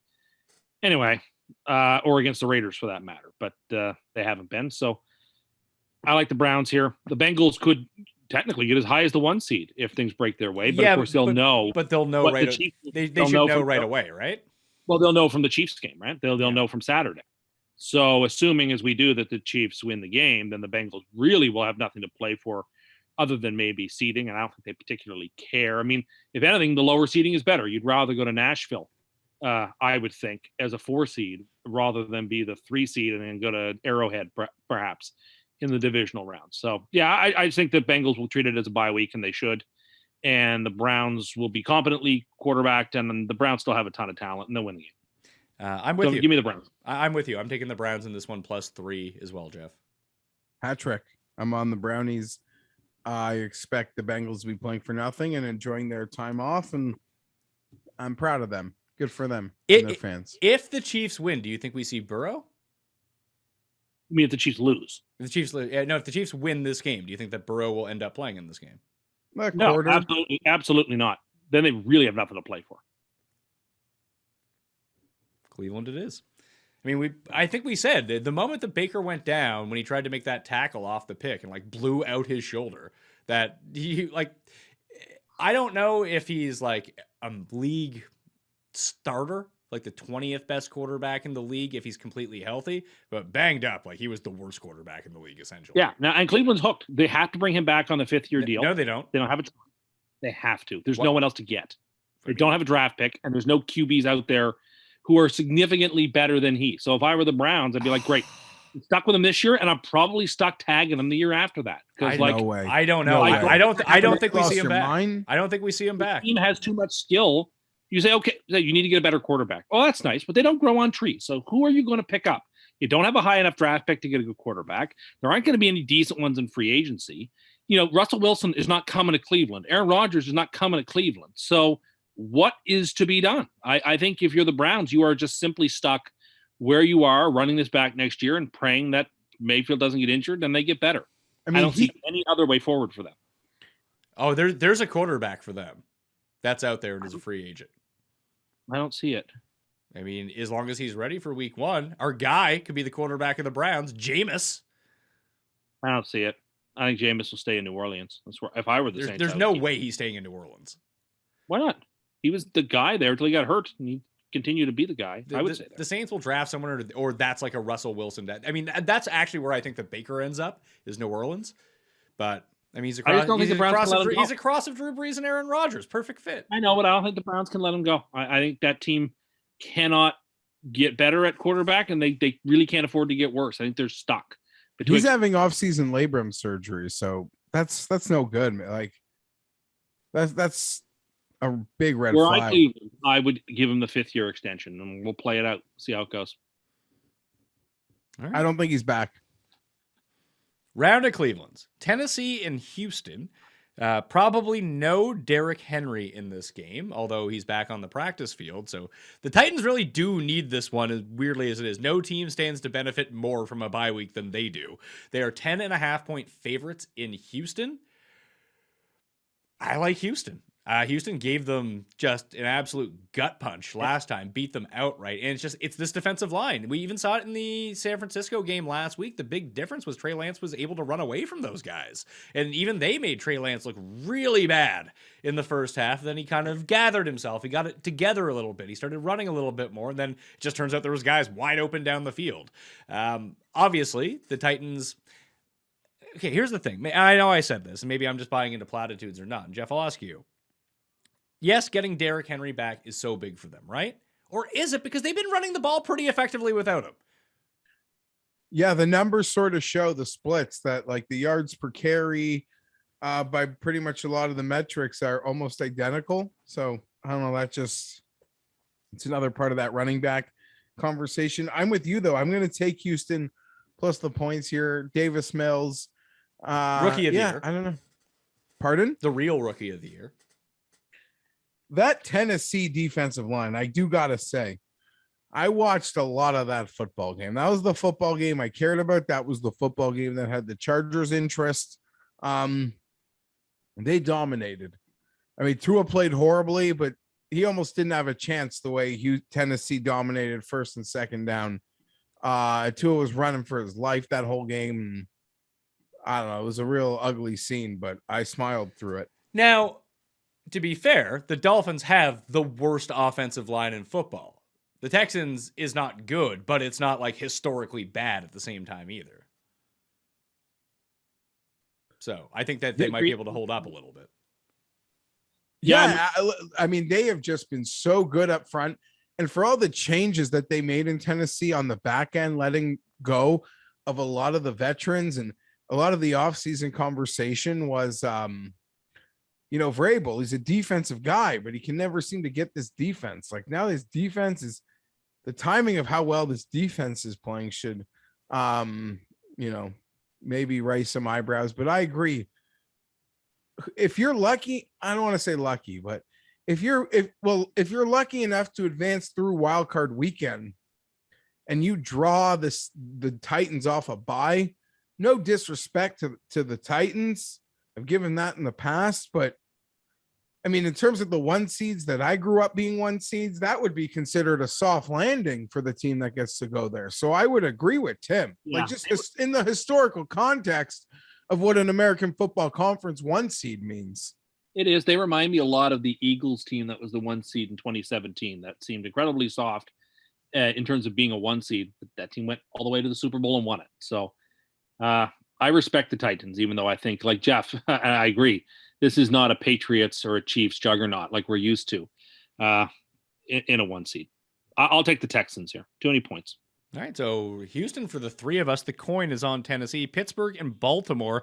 Ben sure looked good on Monday night. He's a good guy. Yeah. Great guy. Great human on and off the field is what they say about old Ben Roethlisberger. I don't understand this spread. Well, I mean, Lamar might be back. Lamar might not be back. These teams aren't theoretically dead yet in the playoffs. The Ravens are 5.5-point favorites. 42.5 is the over-under. I still don't think Lamar has to be really hurt if we're not seeing. Like, we didn't see him in any of those critical games. A guy can probably barely walk, right? I agree. I can't imagine we do see him in this game. I wouldn't expect it. I just think the line is way off. Like the Steelers, I'm putting them on the teaser to get them to 12. Because I think the spread is wrong. I expect the Steelers to win the football game. The Ravens are they're just done. They're beaten. They have given their all the last few weeks, and they got the last 6 weeks has just been a disaster for them. Starting with the Ravens Steelers game when they went for the deuce and didn't get it and lost. Like nothing has gone right for them since. And I feel bad for them. They're incredibly injured. They've been incredibly unlucky. And that's the way it goes. This is a better team than some that are going to make the playoffs when healthy, but they're not going to make the playoffs. And so that's just how it is. I like Baltimore. I like Baltimore too. I think when we look at this, it's got to like they're not going to end the season with this ugly taste in their mouth. Pittsburgh just played its quintessential final thing, whatever you want to call what we watched on Monday. Baltimore, this could be a super lock. What is the scenario? Can you lay out the scenarios, Tim, where Pittsburgh makes the playoffs and Baltimore makes the playoffs? Both of them require the Colts to lose to Jacksonville. And then they would get in as long as the Chargers and the Raiders don't tie on Sunday night. Do you think that would be a possibility, Geoff? That if it got to a circumstance where both teams could make the playoffs if they tie, that they just traded kneel downs for 60 minutes? No, only if it got to overtime. I don't think the NFL would tolerate that. I think the consequences. What are they supposed only to do? if it got only if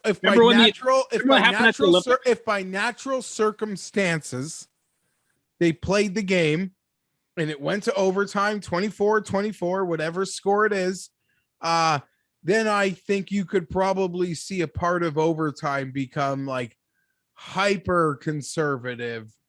Sure. And let's just go. We did our part here. Sure, but that's different than knees. But yes, I agree with you there. But yeah, that's what it requires for both the Ravens and the Steelers. Everything hinges upon Jackson. If Jacksonville upsets the Colts, things get very interesting. But if the Colts win, they're in, and then the loser of the Raiders and the Chargers are out as well. Would you find it odd that Jacksonville is playing a hinge game in Week 18? That's when you when you play the all divisional schedule, even bad teams can sometimes upset things. I mean, we saw it last year. Buffalo had absolutely nothing to play for and took a team out of the playoffs. It does happen. It does happen year after year that some weird situation. Buffalo was garbage in 2015, and the Jets lost there in a hinge game and missed the playoffs. And that Jets team could have easily won the Super Bowl. So. Easily. Yeah, they couldn't win in week 17, but they could have easily won the Super Bowl, could they? I do think that team was talented enough to do so. Okay. That brings us to the midway point of the show, meaning it is time for Cust Corner. Cust Corner, it's Cust Corner. Cust Corner, it's Cust Corner. He's got the hottest takes with the highest stakes. He should be president of the United States, but it's Cust Corner, it's Cust Corner. Cust Corner. It's not what people are calling it, but I kind of want to use my time to ask Geoff some questions because no, you had your time for the it's not about that. This is about his trip. Oh, okay. I want to ask him all about this, what Pat was describing as like gourmet gas station food called Wawa. Okay. Tell me about Wawa. Hold on. I lived in Jersey for a year. Well, between Jersey and New York. I wouldn't call it gourmet gas station food. I'd call it subs that are better than Subway. I want to hear all about this because apparently Geoff became so enamored that this is where he and his wife are going for New Year's Eve for supper. So I want to hear all about the Wawa. Tell me about it, Geoff. Okay, so we didn't go there New Year's Eve for supper, but I did stop there after we had an early setting New Year's Eve dinner for an icy. I don't know what that is. It's like it's just like a Slurpee, but it's a specific kind, which are my absolute favorites. But yeah, Tim kind of Pat said it. I was really enamored with it. It's just this, it's a gas station, but the store is like 8 times bigger than what we have at home. And there's a full staff, like hoagie shop, like a fully staffed hoagie shop in there. And then they also have these, like under these like these pretzels under the like the hot counter. And yeah, I don't know, good stuff. They sort of have the things I like. I was impressed. I want to ask you about this robot that you saw, which is this automated robot that like brings you your food or something. So you and Hustler were tweeting about it, and you said, "Oh yeah, I've got this." Yeah, I saw my hotel in Los Angeles. We needed an extra room key for something, and a robot brought us the room key. And I saw it later in the evening, and it was acting like it was security in the elevator. That's terrifying. Why is that terrifying? That's if I ran a hotel, having these like little bots that went around to do all this meaningless stuff that I would want my employees to focus on like real stuff. Like I don't want the person at the front desk to have to like find a bellboy to bring you up a room key. You're too stupid like that you a pillow lost it. Or something. Yeah, like just float up the robot. Go to this room. It's on a track. It seems super efficient and super easy. I love it. I don't want RoboCop coming to my room and giving me my room key. No. And what if they make a mistake? I can't ask it to do something different. I can't criticize it. Or I like Huss asked what would happen. Are you saying that these robots take away your Karen-ness? No, that's not what I'm saying. I'm saying that if service is inadequate, the robot can't answer my questions. Or if they bring up the wrong thing, I can't say, this is what I need. I have to then pick up the phone and call down to the front desk and say that your useless robot didn't bring me what I wanted. I wanted X instead of Y. Whereas when a real person comes, you can talk to them like a human being and say, look, I don't know what they told you at the front desk. Actually, I was looking for a couple of extra toothbrushes because I forgot them, not floss or whatever. I need to take a couple extra toothbrushes because I forgot mine. But this would be no different. You call down to get your order in the first place, or you probably just do it from the app. I'm guessing. So, you wouldn't do that, would you? I would pick up the phone in the room. The robot could probably scan your bag on the way at the door to see. I won't allow it. I don't want that robot anywhere near. Why do I need a robot? I don't need a robot. There are people there, and you can tip those people. It delivers room service. I don't. And say the robot brings up my room service. Like Huss said, what happens if he doesn't bring my Diet Coke? Then the thing goes out the window. Okay. Well, then what happens if some guy doesn't bring you your Diet Coke? I say, excuse me. Was there a Diet Coke on the order? And he says, yes, there was. I'm sure I'll bring you one right away. Okay, but you would actually get your Diet Coke faster from the other robot once you called them because it would already be there with your Diet Coke to bring up. I don't- This guy don't now want has the to robot. go back, get your Diet Coke, come all the way back up after you've gone full Karen on him, be like, saying, I'm the customer here. You're not treating me well enough, because that's what you do. That's not what I would do, but I don't care. I don't trust the robots. I can't ask the robots questions. Why are you asking the guy bringing you your food questions? Like, here's your That's- food. Well, I might. What if I wanted extra salt and pepper packets because I don't know that they gave me enough? Did or you? extra set of Did you? cups? Or did you think he just? What is he, like fucking Hank Scorpio? He just has like extra cream and sugar in his pockets. He's gonna dump And in you your don't have hand. to tip the Yes, they roll robot. up those carts, and there's all kinds of stuff on those carts to accommodate people like me who want extras. Tim, you don't have to tip the robot. I don't want these robots running my life. I don't want the robot acting security. I don't want the robot bringing me my stuff to my room. I don't want robots. Why do you I don't hate like robots? They scare me. I'm terrified of robots. Why? Terrified. Why are you Like Like you're of robots? terrified of cell phone chargers in the car? I'm not terrified of those. I'm You were. concerned You were about terrified that robots. you were going to plug in your phone in the car and it would explode on you. That's what you were. I was To concerned. quote you, someone- I'm terrified of that happening. well, because somebody told me it could happen, and then when I thought about it, I thought, oh my god, maybe it could. Isn't I'm your a- Nespresso a robot? No, it's not a robot. I don't tell it to do things. Yeah, you do. It doesn't move. It isn't like Rosie from the Jetsons. Like, it's not a robot. Anyway, I'm terrified of robots. I don't want nothing to do with robots. They don't need to be running my life. I have this theory that every new restaurant that opens in a city should have to have an all-you-can-eat buffet as Oh my part of the God. deal. They Doesn't matter what They don't want low lives like you just hanging It around. doesn't matter what the restaurant is, what type of food they serve. They have to provide some shape or form of an all-you-can-eat buffet. I Gross. believe this will guarantee that you leave that restaurant as full as possible, which should be the goal as the diner, to leave completely full. You never, ever, ever have to worry about a customer saying that I left the place hungry. I didn't get enough food because What is the difference between full and completely full? Because I'm not a non-glutton, unlike yourself. I don't like to eat until I almost have to throw up. Sometimes there's a nice medium, like, hey, this is good. This is a nice little small meal. Portions are too big anyway. You want an all-you-can-eat buffet?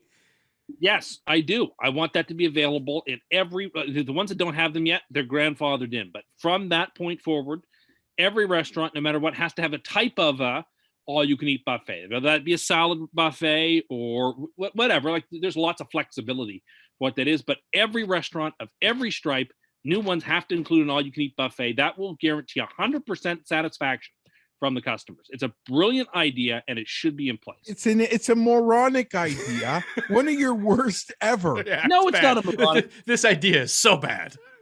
It's such a great idea. Why? What- You have yet to explain why it's a good idea. Everything you've I said, just said makes that it it sound ensures that horrible.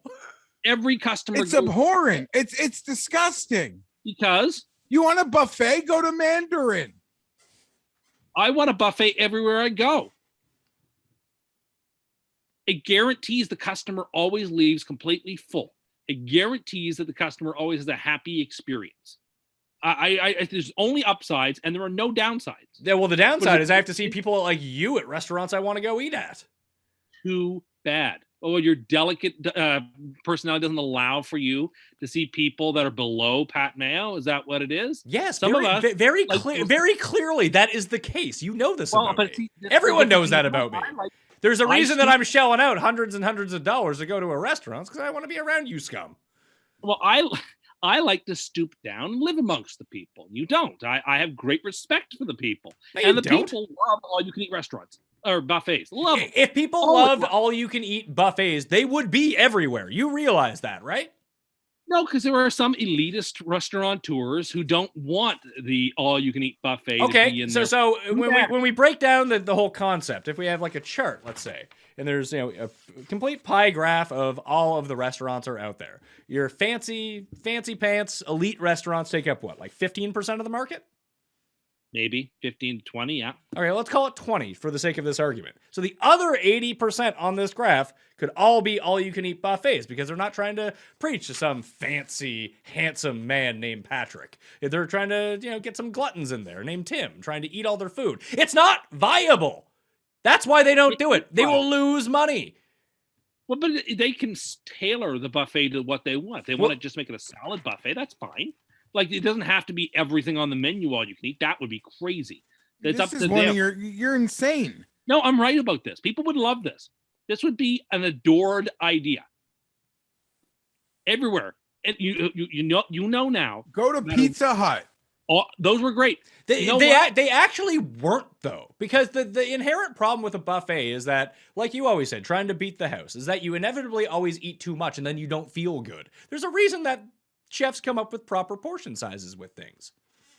You don't have to participate in the buffet if you don't want to. Then why is this any different than when Wendy's adds a new item to their menu and you lose your shit? Like, that's one thing. That's one thing on a menu. This is an entire buffet at a restaurant. People are getting up. People are going back. Kids will always be there. Like, sometimes you want to have an adult experience at a restaurant. I know you don't want that because you're a little child. An adult thing.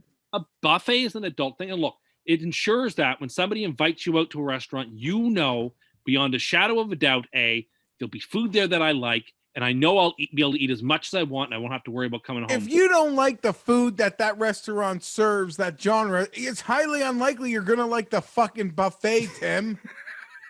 See, I don't agree. Like, if you go to an Indian restaurant, like someone drags you there, you don't like the food, you're not going to like their Indian buffet either, but you know buddy. what? I know there'll be lots of naan bread there, and I can fill up on that. Oh my so God. I know that I'll be able to fill up on something. So they need to have a buffet so you can just. But again, for the pita bread. Yeah, if you just went to the restaurant without the buffet, you could get as much naan bread as you want. But people get invited to restaurants all the time, of not of their own choosing. And do they? Who does that? Who do you know that this has happened to? Have I ever picked the restaurant of the place we go to? No, because you're too scared to call a place and make a reservation. I am afraid of making reservations. That is true. It does make me. Why? You're like you're afraid of sleeping in the dark, like that kind of afraid. I don't like doing it. But look, he had to pay. You're afraid of starting the barbecue. He had to pay off a bet that he lost in a one and done, not with us, last year, to book a seat at a restaurant for the two winners, and Tim was the loser, so he had to pay for the meals. And then he refused to call and book a reservation, so he said they couldn't go. But then someone booked for us. So yeah, I paid for them. So you had to get someone to do it for you. One of the winners of the bet had to do it for you because you were scared to get on a phone call for 30 seconds to be like, "Hey, are there any tables at 7?" No? Oh, okay. How about 7:15? Okay, we'll see you then. Whatever. They also showed you how to do it online. It's an awkward phone call. Just call up a place and say, "Can I have a reservation?" And anyway. Why? What's awkward about it? I don't know. It's always like a weird call. It's never a good call. No, it's usually a hostess who's paid to sound friendly. I know. It's just never a fun call. So I just don't like making those calls. When we talk about not hitting on you, most of the places I go to on a routine basis are not reservation type places. Like Sbarro? Yes, like fast food places, which are the predominance of the restaurants that I go to, are fast serve places like delis or lunch counters, stuff like that. Like there was a place that used to be like a lunch shop across the street from where I used to work.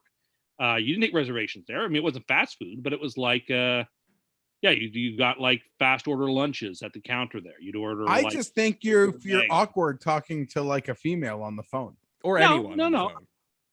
I just prefer to have someone else make the reservations. I don't know how else to describe it. And anyway, you will see that the reaction from these comments will upset you because there is a whole contingent of people who think like me and will be very delighted at the idea of, you know what? If they open a new KFC in town, there better be an all-you-can-eat buffet there for me. People would be fired up. Oh, they're going to open a new IHOP? There better be an all-you-can-eat pancake station for me to eat as many. Like a pancake breakfast buffet at a breakfast joint. Like, that's not really the point. Any restaurant. No exceptions. Here's the thing. If people do it, listen, I don't care either way, whether people agree or not. But if people do agree with you on this one, you're sitting on a gold mine. This is what you should be doing with your entire life, just making all-you-can-eat buffets everywhere. I think there is a shortage, at least where we live, a shortage of places that are all-you-can-eat. Growing up, I used to love the all-you-can-eat places. Why do you think that all-you-can-eat places have gone the way of the dodo, Tim? Because people love them? I have no idea. Because people like them so much? I don't know. I can't explain it. I'm not an expert in the restaurant game, so I don't know the ins and the outs. But what I do know is that if every single place you go to has an all-you-can-eat buffet, I can guarantee you never have to leave partially hungry. And I think that is a good thing. Additionally, Geoff, the reason that Tim never picks the restaurants that we go to is because he doesn't know any restaurants, despite the fact that he's lived here far longer than I have now. He knows a Japanese or Chinese restaurant. No, Manchu Wok. Yeah, which I no. There's another the best Chinese food in the city, but I'm not allowed to. We're not allowed to go there. Apparently, I know. I don't want to go there because it's shitty. I've been there enough. It's really bad. I used to live right next to it. It is horrible. I have gotten food from there many more times than you have. Yeah, but you have discernible bad taste. Everyone agrees on that. Like, and I mean, there are a few restaurants around town that I like, but I would actually not even want to mention because I would just be laughed at if in your crew. It isn't the best Italian Pizza Delight. Well, it's not the best Italian, but they have this, and it's like, there you go. It has a make your own bread station. You can go up as many times as you want for bread that you can. Free breadsticks. Is that place even in business anymore? Pizza Delight? I think some are still in business, some are not in business. Anyway, I do know restaurants, but like, I don't know a lot of the fancy going to restaurants. Like to me, like going to a diner or a delicatessen is just as good. Yeah, to me. we can go to a diner if we're going for like hungover breakfast in the morning. I don't want it when my wife and I and our friends are going out with you, and when you say my crew, your fucking friends are going out. I know. We don't want to go to a sleazy diner at 8:30 on a Friday night. Sorry, we want to go have a meal. Why would you do? Have you ever actually gone to a diner on a Friday night? When I used to live on my own, yes. Oh my God. Like, we're trying to get you up here a little bit. We're going up for a and nice I've been night. going to all these new places. I know, and like that waitress hit on you and you didn't even realize it. I had no idea that was going on. I'm very bad at picking up signals. Very, very bad. And honestly, like normally I wouldn't try to troll you on this, and I'm not trolling you, but it's not just me who said that. My wife said it. All of our friends. Oh, no. I I know you're not trolling me. I heard it from many people. I was like, that's how bad I am at reading signals, apparently. I lack talent. She was really into Tim, Geoff. I mean, I can't blame her. Jesus Christ. But yeah, look, I just didn't pick up the signals, but I have enjoyed these fancy places I've gone with our friends. So they are enjoyable, but like I'd be embarrassed to recommend the places I like to go to us because like I'd be mocked. That's because you would probably say McDonald's. No. Although I like McDonald's, and I if you recommended us having a night at McDonald's, I wouldn't be upset with it. You'd be sure of that. Tim, I'm not bringing my 3-year-old son out. I think McDonald's are nice. I mean, we didn't have to do it every time, but like I spent a lot of time in my life growing up in a McDonald's, so you might want to change that. You might want to like try broaden your horizons. Then maybe you won't be afraid of robots. Those robots need to go away. It's going to be like Skynet. They're going to control our lives. I don't want these robots having any more authority than they already do. You know what's crazy? Paul has lived here for like 6 months now, and he's recommended more places to me than you ever have. Well, I don't want to recommend places to you because you'll shoot them down. I don't even know what they Little are. Caesars. You're just going to recommend chain restaurants. Paul's like finding places. Be like, hey, that place sounds good. Let's try that. Because he doesn't. He goes to those places. When I am on my own and choosing where to pick up something for supper, I'm going to Papa John's. Yes, exactly. I go to what I know and what I like. I don't want to be adventurous and try something new when it's just me. I'm comfortable going with what I like and what I know. Then if that's the case and you were trying to recommend a restaurant to all of us, why would you pick one of those places? Because I usually don't pick anything. I usually stay silent. We have asked you and you just never say anything. Well, because I just don't know any of the good places.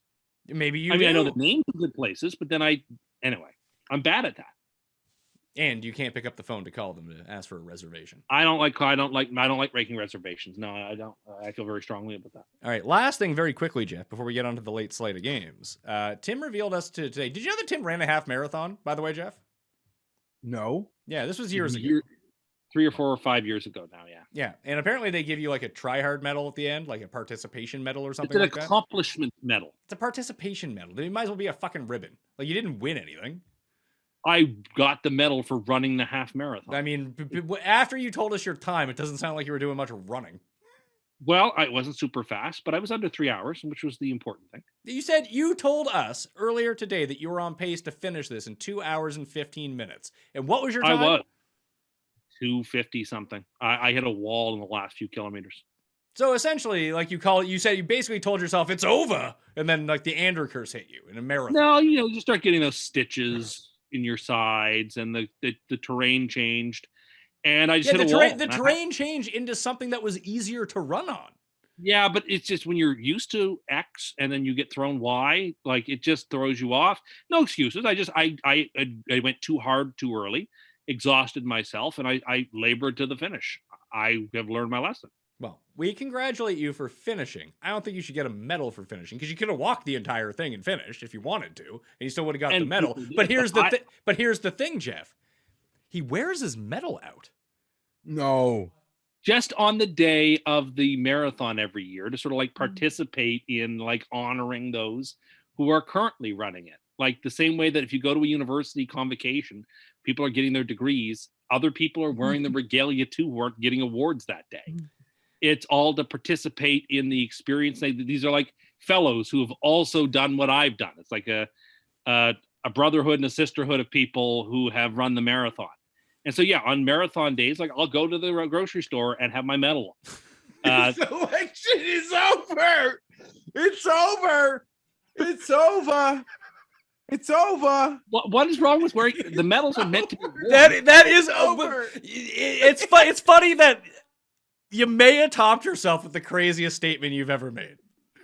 How is it any different than like an Olympic gold medalist going to the Blue Jays game wearing his gold medal to throw at a pitch? Like, obviously, an Olympic gold medal is a million times more impressive. But, like, it's a medal that I earned for an accomplishment. And I'm wearing it out on race day to sort of, like, participate in the experience with everybody. I've earned that right. I've earned that medal. It's meant to be worn. It's meant to be worn proudly. I was told congratulations when that medal was put on my neck. And I feel like... they probably thought that you won something. I did win something. You didn't win anything. You showed up and you finished and you got a medal for it. You are essentially stealing marathon valor. I'm not, because I ran the marathon. Yeah, but you didn't win it. You came like dead last. I did not come dead last. Really? And even if I did come dead last, it's my medal. You walk into that grocery store wearing that medal, they think you're Warren from Something About Mary, okay? I have earned the right to wear that medal on race day.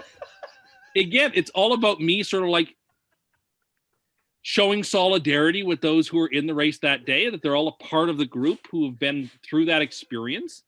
And if I do it again and get a second medal, I will wear both medals out. I don't see it any differently than like when Masters Sunday is on. Oh, fuck off, dude. I don't see it any differently. I don't. They won something. I'm injured. I hurt myself. Stop it. It's not main character. So you're given this really nice medal and you're just supposed to never wear it. That how it is. Like, remember when Patrick Reed won the Masters and wore his green jacket everywhere for like an entire year? He won the Masters. He didn't lose by an hour to our out of shape friend. Are you comparing this to like Sergio putting on the green jacket to dance with his wife at his wedding? I'm not making any comparison. I'm just saying it's my medal. And on race day every year for as long as I can, I intend to wear my medal with pride because I earned it. And I think other people do very similar things. Have you ever seen anyone else do that? I haven't been on the look for it. But how is it any different than wearing my team's jersey on game day? Or like, I just don't see the difference. It's all part of the same cloth. I'm injured. Like my sides. Whew. Sorry. It's an accomplishment. You don't want me to celebrate my accomplishment, but I'm proud of my accomplishment. And it's only once a year. It's not like I wear it every day like a crazy person. But on race day, that would be crazy. on race day, I feel it's appropriate to don my medal and wear it about. You're just out there hunting for credit. When people see you with the medal on race day, they assume you've just run a marathon. You realize I just that. like this is just some local thing sponsored by like a bank, right? Yeah, like it is, in yeah. town. Yeah, the it's also a Scotia qualifier for- Bank Marathon. Yeah, but it's also a qualifier for the Boston Marathon. Yeah, well, It's you an know what? actual- You didn't qualify their half marathon in 3 hours. I most certainly did not, but it's called the Blue Nose Marathon. He also told us that this year when he runs it, he's going to run it in 2 hours and 15 minutes. He's going to shave 45 minutes off his time. No, 2:30 is my goal. Man, 2:30. 25 minutes off your time is still a pretty lofty goal. I agree, but I was with the 2:15 marker for most of the race to the last couple of kilometers. So if I pace myself a little bit more. Well, if you pace yourself a little bit more, you wouldn't have been at that pace. And they changed the route a little bit so that you do the park earlier. Everybody gets a medal. Only the people who actually compete in the race, Geoff. I earned my medal. I'm proud of my accomplishment. And yeah, on race day, if I haven't gone down to like watch the racers You're run, so soft. I would totally wear my medal to watch the racers run if it was nearby my house. I wear the medal. This isn't like a winning medal. This is the participation medal. Yeah. It's not a participation medal. It's an accomplishment medal. Jesus Christ. I'm very proud that I ran a half marathon. I don't think I should be ashamed about it. No one is saying like- that you should be ashamed. People, we you're are both saying now. it's a great accomplishment that you finished this half marathon. You wearing the medal around on race day during the marathon when it happens every other year that you're not competing in is fucking nuts. I don't see it that way. I think it's mine to wear every race day. I've earned He that. doesn't see it. No. I'm in the fraternity of racers, and my I get God. to wear it every race day for the rest of my life. You And think I this intend is like some Letterman jacket or something. sort of. Oh my God. If Tim was a high school athlete and got a Letterman jacket, he would still be wearing that right now. This is like Jeff's ridiculous claim that if I had kids, I wouldn't let Santa Claus give them anything because I'd be too busy wanting to take all the credit for myself. Speaking of that, here's also what Tim told us about the marathon. Do you know what his favorite part was about the marathon, Geoff? The candy or apple juice? No, when they would like give you the water, the volunteers, like they see your name and they would say things like, "Keep on going, Tim, you're doing great." The clapping and the cheering and the applauding and the credit you get when you run a half marathon, if you're the type of person for whom you can draw strength for that, maybe you people don't draw strength from that, but I do. And I was incredibly psyched for it, and I got a medal, and it's a nice medal, and I'm entitled to wear it on race day as like a piece of regalia. Because I'm part of the group. It's like the people, like I said, who wear academic regalia to a convocation that they're not getting their degree at. People do this. I have a right to it. It's my medal. It's supposed to be worn about the neck proudly. I'm doing the marathon a service by further promoting it. I don't see what the problem is. There's got to be like some members only like club in town, like drinking casual social club that like has some jacket or something. Like, how are you not a member of something like that? I guess I'm just a member of a club which I am a member of a club, the Blue Nose Marathon Racers Club, of people who committed to an impressive accomplishment and achieved that accomplishment. I'm proud of what I did. And so I wear my medal proudly once a year on race day. I've been doing it since I got it. And it's not nowhere ostentatious. It's No one else does that. No one else does it. I don't know if anybody else does that. I have no idea. I'm not on the look for it. Like when you're around town on race day wearing your medal in the grocery store, going to the Tim Hortons, you don't see any other Warrens wearing their medals out. I don't know. I don't know whether they are, Geoff. Do you have medals that you earned that you just never wear? Yeah, All of them. I do. They're probably in a box at my parents with my trophies from, hockey and camp and baseball when I was 8 to like 16. Okay, well, I'm proud of my medals and I wear it and I don't care. I think I should. I think anybody should. Vote Geoff, right? Vote Geoff. Okay. New Orleans and Atlanta. It's over. Atlanta is a 4.5 point dog in this game to the Saints. 40 is the over under. the Saints need to win in San Francisco to lose, I believe it is, for them to get into the playoffs. Do I have that correct? Correct. The Niners lose and the Saints win. The Saints get in, and given that the Niners are dogs and the Saints are favored, it's probably the likeliest outcome. Well, when we're dealing with probability and stuff like that, and you kind of have to see what the actual outcomes are. But yes, yes, you are correct in that. But some of the stuff is off. Atlanta's going to win this game, so I'm going to take Atlanta plus 4.5. I agree with you. I like Atlanta in this game too. No, I like it. I don't trust the Saints. Neither do I. It's also me rooting for Atlanta. I don't want the Saints in the playoffs. So.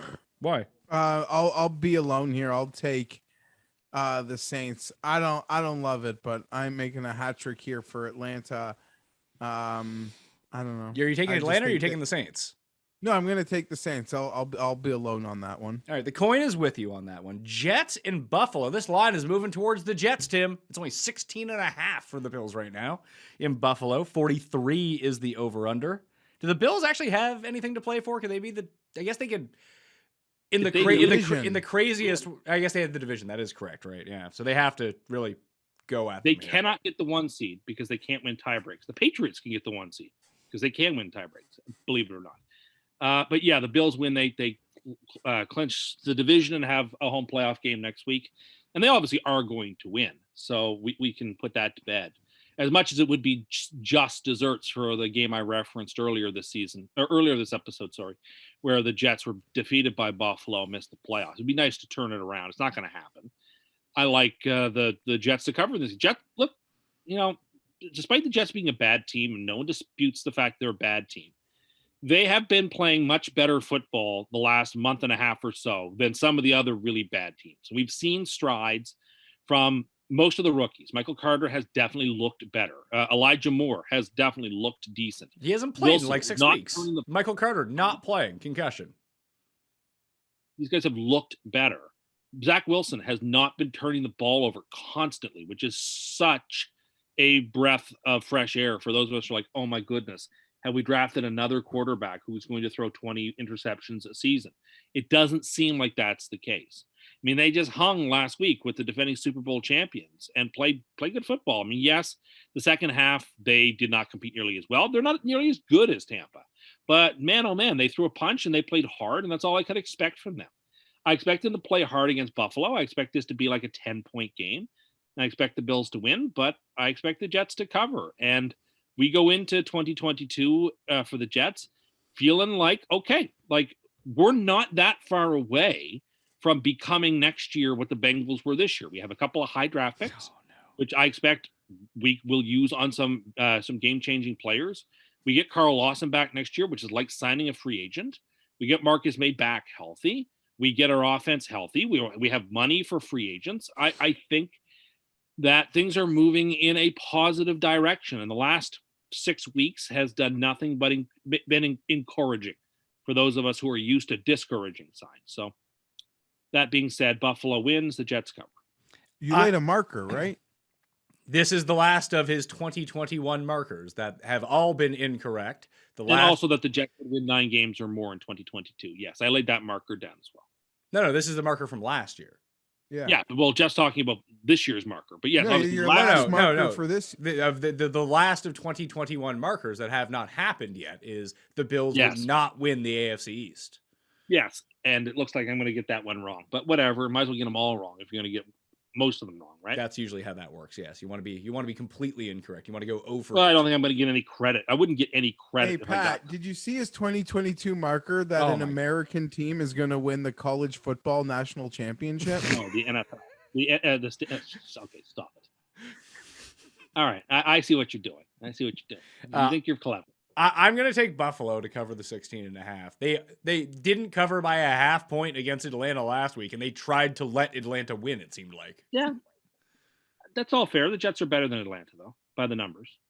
Who won that game? I'm going to side with Tim. I mean, what numbers? You mean the game that they played? Because I'm pretty sure Atlanta won that. There's a DVOA. I think Atlanta's the last team in the NFL.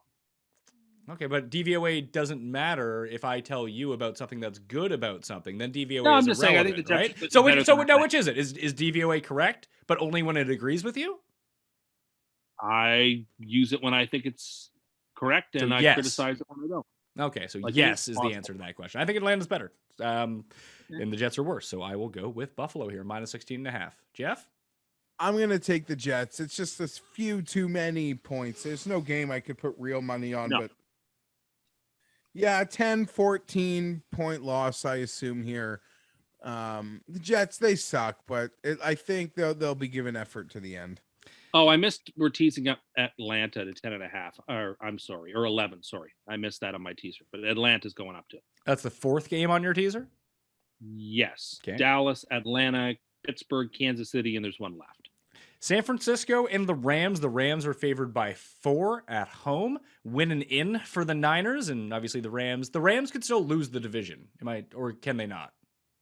If they lose and The Arizona wins. wins, Arizona takes the division. All right. So 44 is the over-under. I like the Niners. The Niners, just for whatever reason, have the Rams number. I'm guessing it's Lance, although Jimmy G could be back for this game. And as I kind of pointed out to Cam, disagreed with me, Geoff, and Pizzola agreed with me. I can't remember if we had this conversation because I don't think that Jimmy was. We did. I disagreed. I disagreed vehemently and felt like to win the Super Bowl. Like it felt great about it after last week. The greatest run. Like the guy's not going to play. He's going to just come in and then they're going to win. Like just got the easiest, like 2 straight high leverage games to end the season and then go win the Super Bowl. Like, I don't know. Yeah, no, it's a dead ticket. I don't even think the ticket will ever get like hedge equity. Like, but I hope I'm wrong. You guys are all Lance Pizzola haters. made the point. No, Pizzola made the point, and he's 100% correct.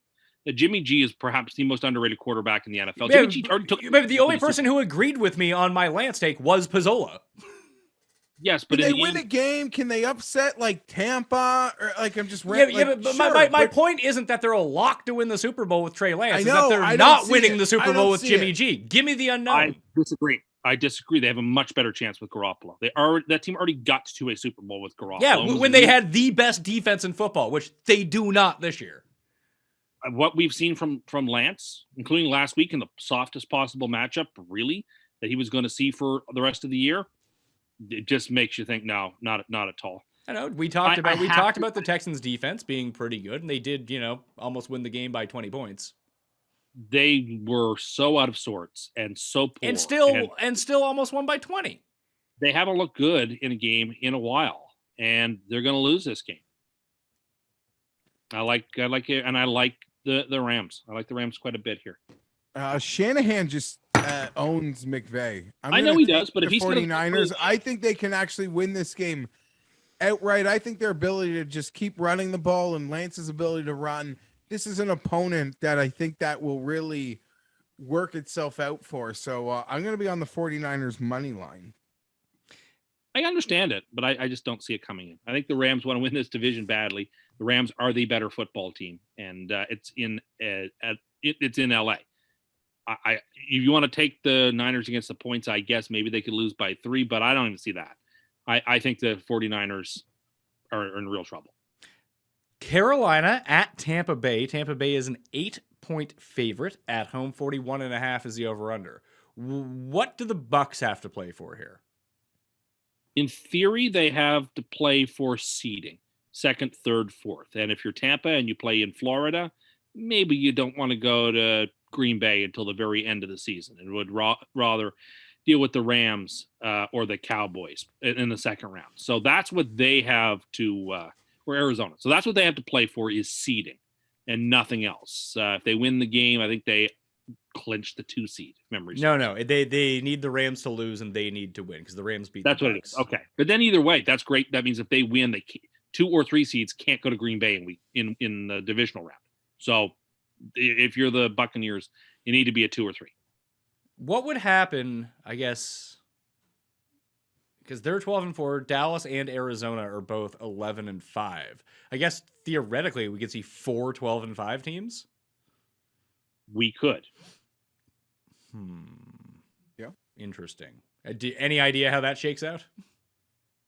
Why don't you let Geoff cap the game, and I'll tell you how that shakes out. Well, if Tampa Bay has anything to play for, Tampa Bay is going to rout them. Tampa Bay routs everyone at home, and just like I said last week when I took the Jets, they don't cover on the road. So Tampa Bay -8. Sort of piggybacking off that as well, Pat. Tampa minus the points at home.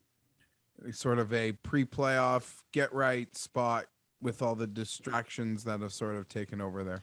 Is Godwin going to be back for the playoffs? Because I was led to No. believe that he No, was. he's done for the year. So he's done for the year. Yeah, Godwin's not coming back. So Evans is already back. I feel like no one talks about that Gronk is on this team. Weird, like when they're like, oh, they lost AB and they lose Chris Godwin. Yes, those are major blows. I'm not saying that they're not, but it's like, and all they have left is Mike Evans. No, they have the best tight end of all time. So if everybody knots up at 12-5, then Arizona is the 2 seed. Okay. And Tampa's the 3 seed. Okay, and the Cowboys are still 4. So it doesn't matter what the Cowboys do 5 seed this week. and the Cowboys. Yeah. Okay. So I mean, Tampa with a win can get to the 2 seed, so they can get as high as 2. And again, if you're the 2 seed, you guarantee yourself 2 straight home playoff games, which is valuable in and of itself. Yeah, I mean, they just went on the road for 3 in the NFC last year and won the Super Bowl. So I Sure, but I know that you would want to, Yeah. but I don't think it's like a death knell to them or anything. Not a death knell, given that the second game on the road would either be probably Dallas, Arizona, or the Rams, right? So those are all fine spots to go into. But anyway, the Tampa does have something to play for, and I'm with you guys. I'm going to take them to win and cover. Yeah, Tampa Bay may or may not have something to play for. Carolina can't play football, so that's a real issue. No, them. another thing I was dead right about. Matt Rule's terrible. Just terrible. Maybe it was Joe Brady's fault, who you loved, and he got fired. Well, I was just saying Joe Brady's name to try to take attention away from Rule because I don't like Matt Rule. Oh. And I just And why don't you like Matt Rule? Why did you thought think he was a so bad good coach? that he could take terms to the New York Jets when he hadn't blown a whistle as a head coach in the NFL before. Thought he could tell the marquee franchise in the AFC how he'll arrange the deck chairs. Well, He thought he could tell the marquee franchise who he wanted his offensive coordinator to be. Crazy. well, you don't go in demanding things like that, and I hope he enjoyed his time in Carolina. He's going to be That'll back. An interesting. Yeah, probably for situation. one more year. Wonder who they go for as a quarterback. Because Tim cursed that poor guy in the, what was the game? The Sugar Bowl. The Sugar Bowl, yeah. That poor guy. I thought that Corral's a good quarterback, but I didn't curse him. Did you curse Notre Dame? That was tough. That's on the Custy ballot as most cursed day of the year. I don't know why that's eligible, given that was 2022. Well, because we've never done it that way. We go from Custies to Custies. Fine, whatever.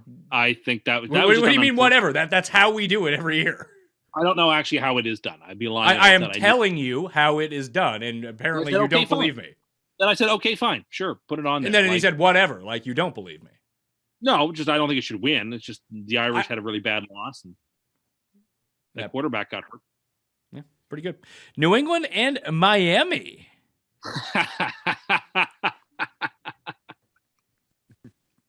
Miami +7 is the spread. 40 is the over-under. Patriots can still be the 1 seed, as Tim pointed out. If the Bills lose, they can still win the division with a win. I mean, this got to be what? Like, even in the Brady years, the Patriots covering in Miami was what, 50-50? Yeah, I mean, Patriots winning in Miami wasn't a very high percentage. I think Brady doesn't even have a winning record in Miami. If memory serves, he was like 9-9 or something outrageous. Well, I am going to stick with Brian Flores, giving the Patriots some problems on offense like he did back in week 1. It's going to be one of those things, Geoff, where it's funny because Miami's not going to make the playoffs, but they'll be like 2-0 against the Patriots. And if somehow the Jets ever went 2-0 against the Patriots, even if they were like 2-15, it's all we would hear about for 4 years. And then Miami will do it. It's like, well, it doesn't matter because Tua sucks, is all we'll hear from Tim. Patriots, the Dolphins don't get yardage long plays. Like they're one of the worst teams in the NFL in terms of like length of play. I don't know. I think I'll take the Patriots here without much conviction, just because I think the Dolphins are done for. And it was, again, 2 years in a row when Tua had chances to put his teams in the playoffs. He plays his absolute worst games against Buffalo. Absolutely abhorrent last season. And then this week, could barely complete a pass, played terribly. In the 2 biggest games of his NFL career, he came up completely cold, which does nothing but underscore my point, which is that he is not the quarterback of the future for the Dolphins. And this, they know that, and we've seen enough now to know that for certain. My skepticism and Geoff's skepticism, which, by the way, he liked to tweet this week of 3 dragons, all roaring, and one of them was Burrow, and one of them was Herbert, and then one of them was Tua. And anyway, so Geoff. No, one of them was you wearing your medal. Where's your marathon medal, Geoff? Where's your marathon medal? Well, Yeah. I mean, there is a pretty good chance. I mean, not a pretty good chance, but if Miami wins and the Chargers lose, don't they have the same record? They would both be 9-8, but Yeah. So wouldn't that make Tua a more winning quarterback in the NFL than Justin Herbert? sure. And everyone thinks that Tua, I know. I'm asking you a legitimate question. Wouldn't that be the case? I suspect the answer is probably yes, but I don't know. But I suspect the answer because they went 7-9 last year, and Herbert didn't play in the first game, so. And they won don't the know. first game. I don't even remember if they won the first. They did. They had Tyrod. They beat Cincinnati. It was Jeff's all-in game against Cincinnati. I do remember that claim that it was going to be the all-in game, and Burrow was going to basically get out of the stadium, sort of thing. I don't know. I'll take I'll take the Patriots here with no conviction. I just think the Patriots do have something to play for, and they're a better football team than Miami. I'll take the Patriots. Geoff? Yeah, I'm going to take the Patriots. Simple as they do have something to play for, and Miami, I not necessarily want to pick on a team that has nothing to play for because sometimes they can be dangerous, but just the way that their season ends 17. Like the game after the season ends, I think is a tough spot. Had maybe they've been eliminated a couple weeks ago or some by a circumstance, I think they could be very live and dangerous here. But you win so many games in a row, the preparation and excitement and intensity that sort of went into preparing for the last two games, there's just no way to replicate that now.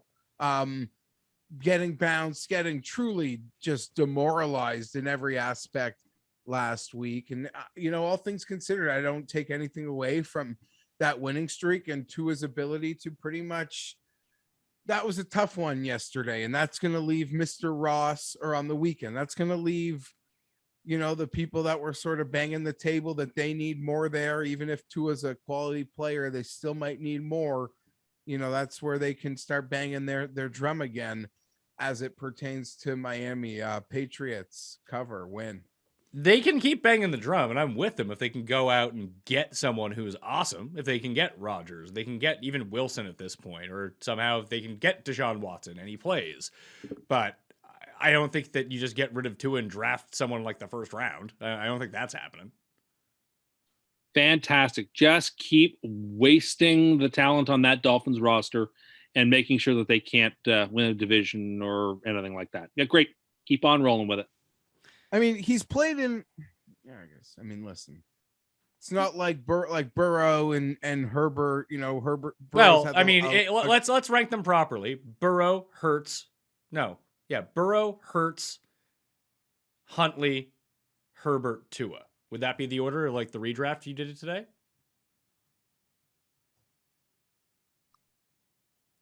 Yeah, I guess. I don't. Sure.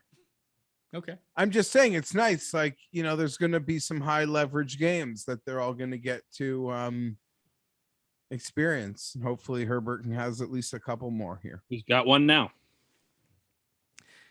But Tua had a week 17 game last year. It's not like Tua doesn't have. Yep, he had his winning in de facto playoff game last year, and they lost 56-26. At least they scored last year and scored all against the Titans, about 3 points. Real impressive. Seattle and Arizona is the final game of the late Sunday slate, because we've already done Sunday Night Football. The Cardinals are favored by 7. 48 is the over-under. Trying my hardest not to buy back into the Cardinals here. Feels like the Seahawks will give them a game in division, but are we in a circumstance now? I guess if Penny's running the ball this well, I'll take Seattle. I don't know if they win, but I feel like they can just run at will over the Cardinals, because I don't know why Dallas wasn't trying to run so much. That really was a much better game plan. Does Zeke suck? Is that the problem? No, just they were sort of off their game, and Kyler was able to find some good spots to run, and I think Arizona just had a good game plan. Arizona knew what they needed to do to beat the Cowboys, and they did it. I'm teasing the Seahawks up here. They're the last part of the tease, only because, like you mentioned, I think Seahawks give them a game. I Seahawks are bad, but they're not so bad that Arizona.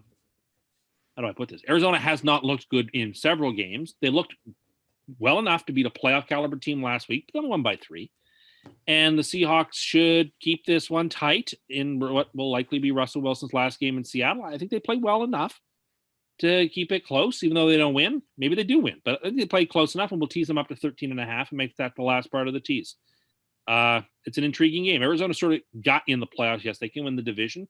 Yes, they'll be playing for it, but I think the Rams are going to have the Niners put away relatively early in the game. So I think Arizona's going to know they've got no division left to play for.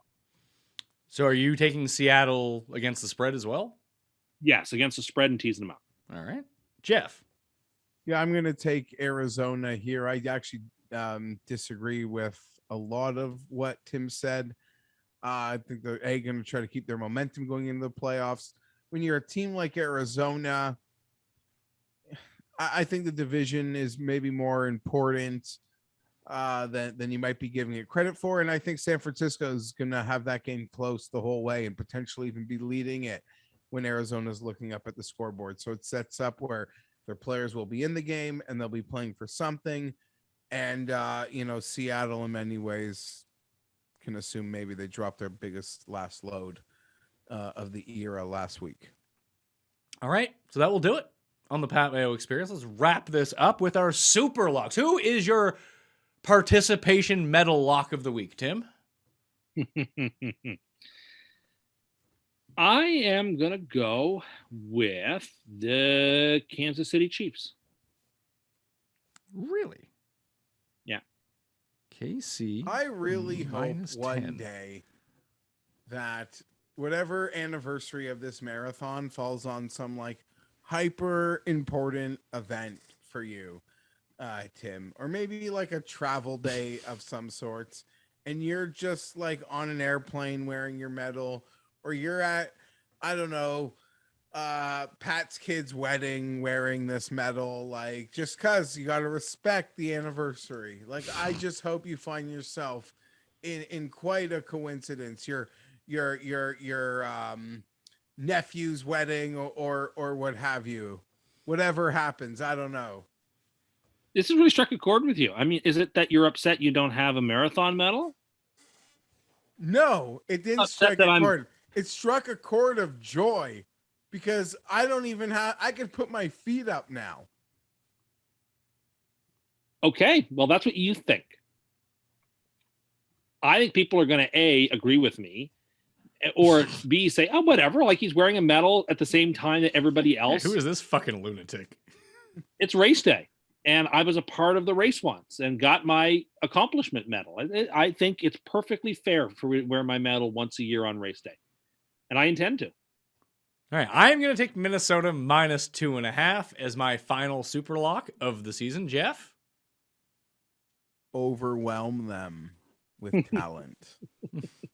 Chargers minus 3? Yeah. All right. To recap Tim's free money teaser to see if he can avoid 100 losses on his career. Triple digits. Kansas City minus 3.5. Dallas minus 0.5 point. Pittsburgh plus 12. Atlanta plus 11. And Seattle 13.5 on a 6.5 point teaser. You say that pays plus 350? Indeed, it does. Okay. Want to thank Geoff Fienberg for being on the show. Jeff, did you see that Rom's no longer the betting favorite of this tournament? Justin Thomas is? I didn't see it. I guess I'm not totally surprised by that in some respects. But yeah, I got no interest in either of them. On DraftKings Sportsbook, Rom is still a marginal favorite over Thomas. At other places, it's already switched. And so I can let him go search for his baseball. It is Tim Undergust. Tim Andergust. That is not my name. The people who want to be on Team Jeff, I look forward to their memes and their video to counteract the video that we've just run for my campaign. I'm looking forward to the fight. Jeff thinks it's over. Jeff thinks he's won because I do a completely normal thing, and we'll see. No, it's the weirdest thing you may have ever disclosed. Oh, please. Like, I do that all it's the time. most insane real life action you've ever disclosed. Like your fantasy actions, like running for first downs in the NFL or surviving a fall from space or, lasting a week in the Arctic with your incredible survival skills. Like those sort of fantasy situations are more insane probably, but this might be your most real life acted out insane action. If you say so, Geoff. If you say so. But look, I'm rooting for you on Sunday. I am. I picked against you because I think the Raiders are going to win, but I'm rooting for you. Go. Best of luck. Everyone remember to subscribe to the newsletter. For me? I want you to win, even though I think you're going to lose. I think the Raiders are going to win the football game. I hope you do well. I got no dog in this hunt. I just want you to be happy. Yeah, but you picked the Chargers for the wild card. Never mind. I think you're up to something, but I'm not verbalizing. I'm not up to anything. I'm not up to anything. I just hope you do well, even though I think your team is not going to win. I hope your team does win. Any chance we see Antonio Brown on the Chargers by Sunday? No. Sure. Positive. Okay. Well, he's still on the Bucks right now. He hasn't officially been cut as of yet. Anyway, like the episode, smash the like, join the one and done fantasygolfchampionships.com. You can head over to the PME on Twitter to find my pin tweet to get into the draw for the free entry. Congratulations to DPZ82 on his win. Since that, for entry into the one and done, there's a $1,000 one and done. You can have private contests with your friends if you want to. So there's a ton going on over at fantasygolfchampionships.com. Rate and review the podcast as well. We'll see you next time. Mayo experience! Experience!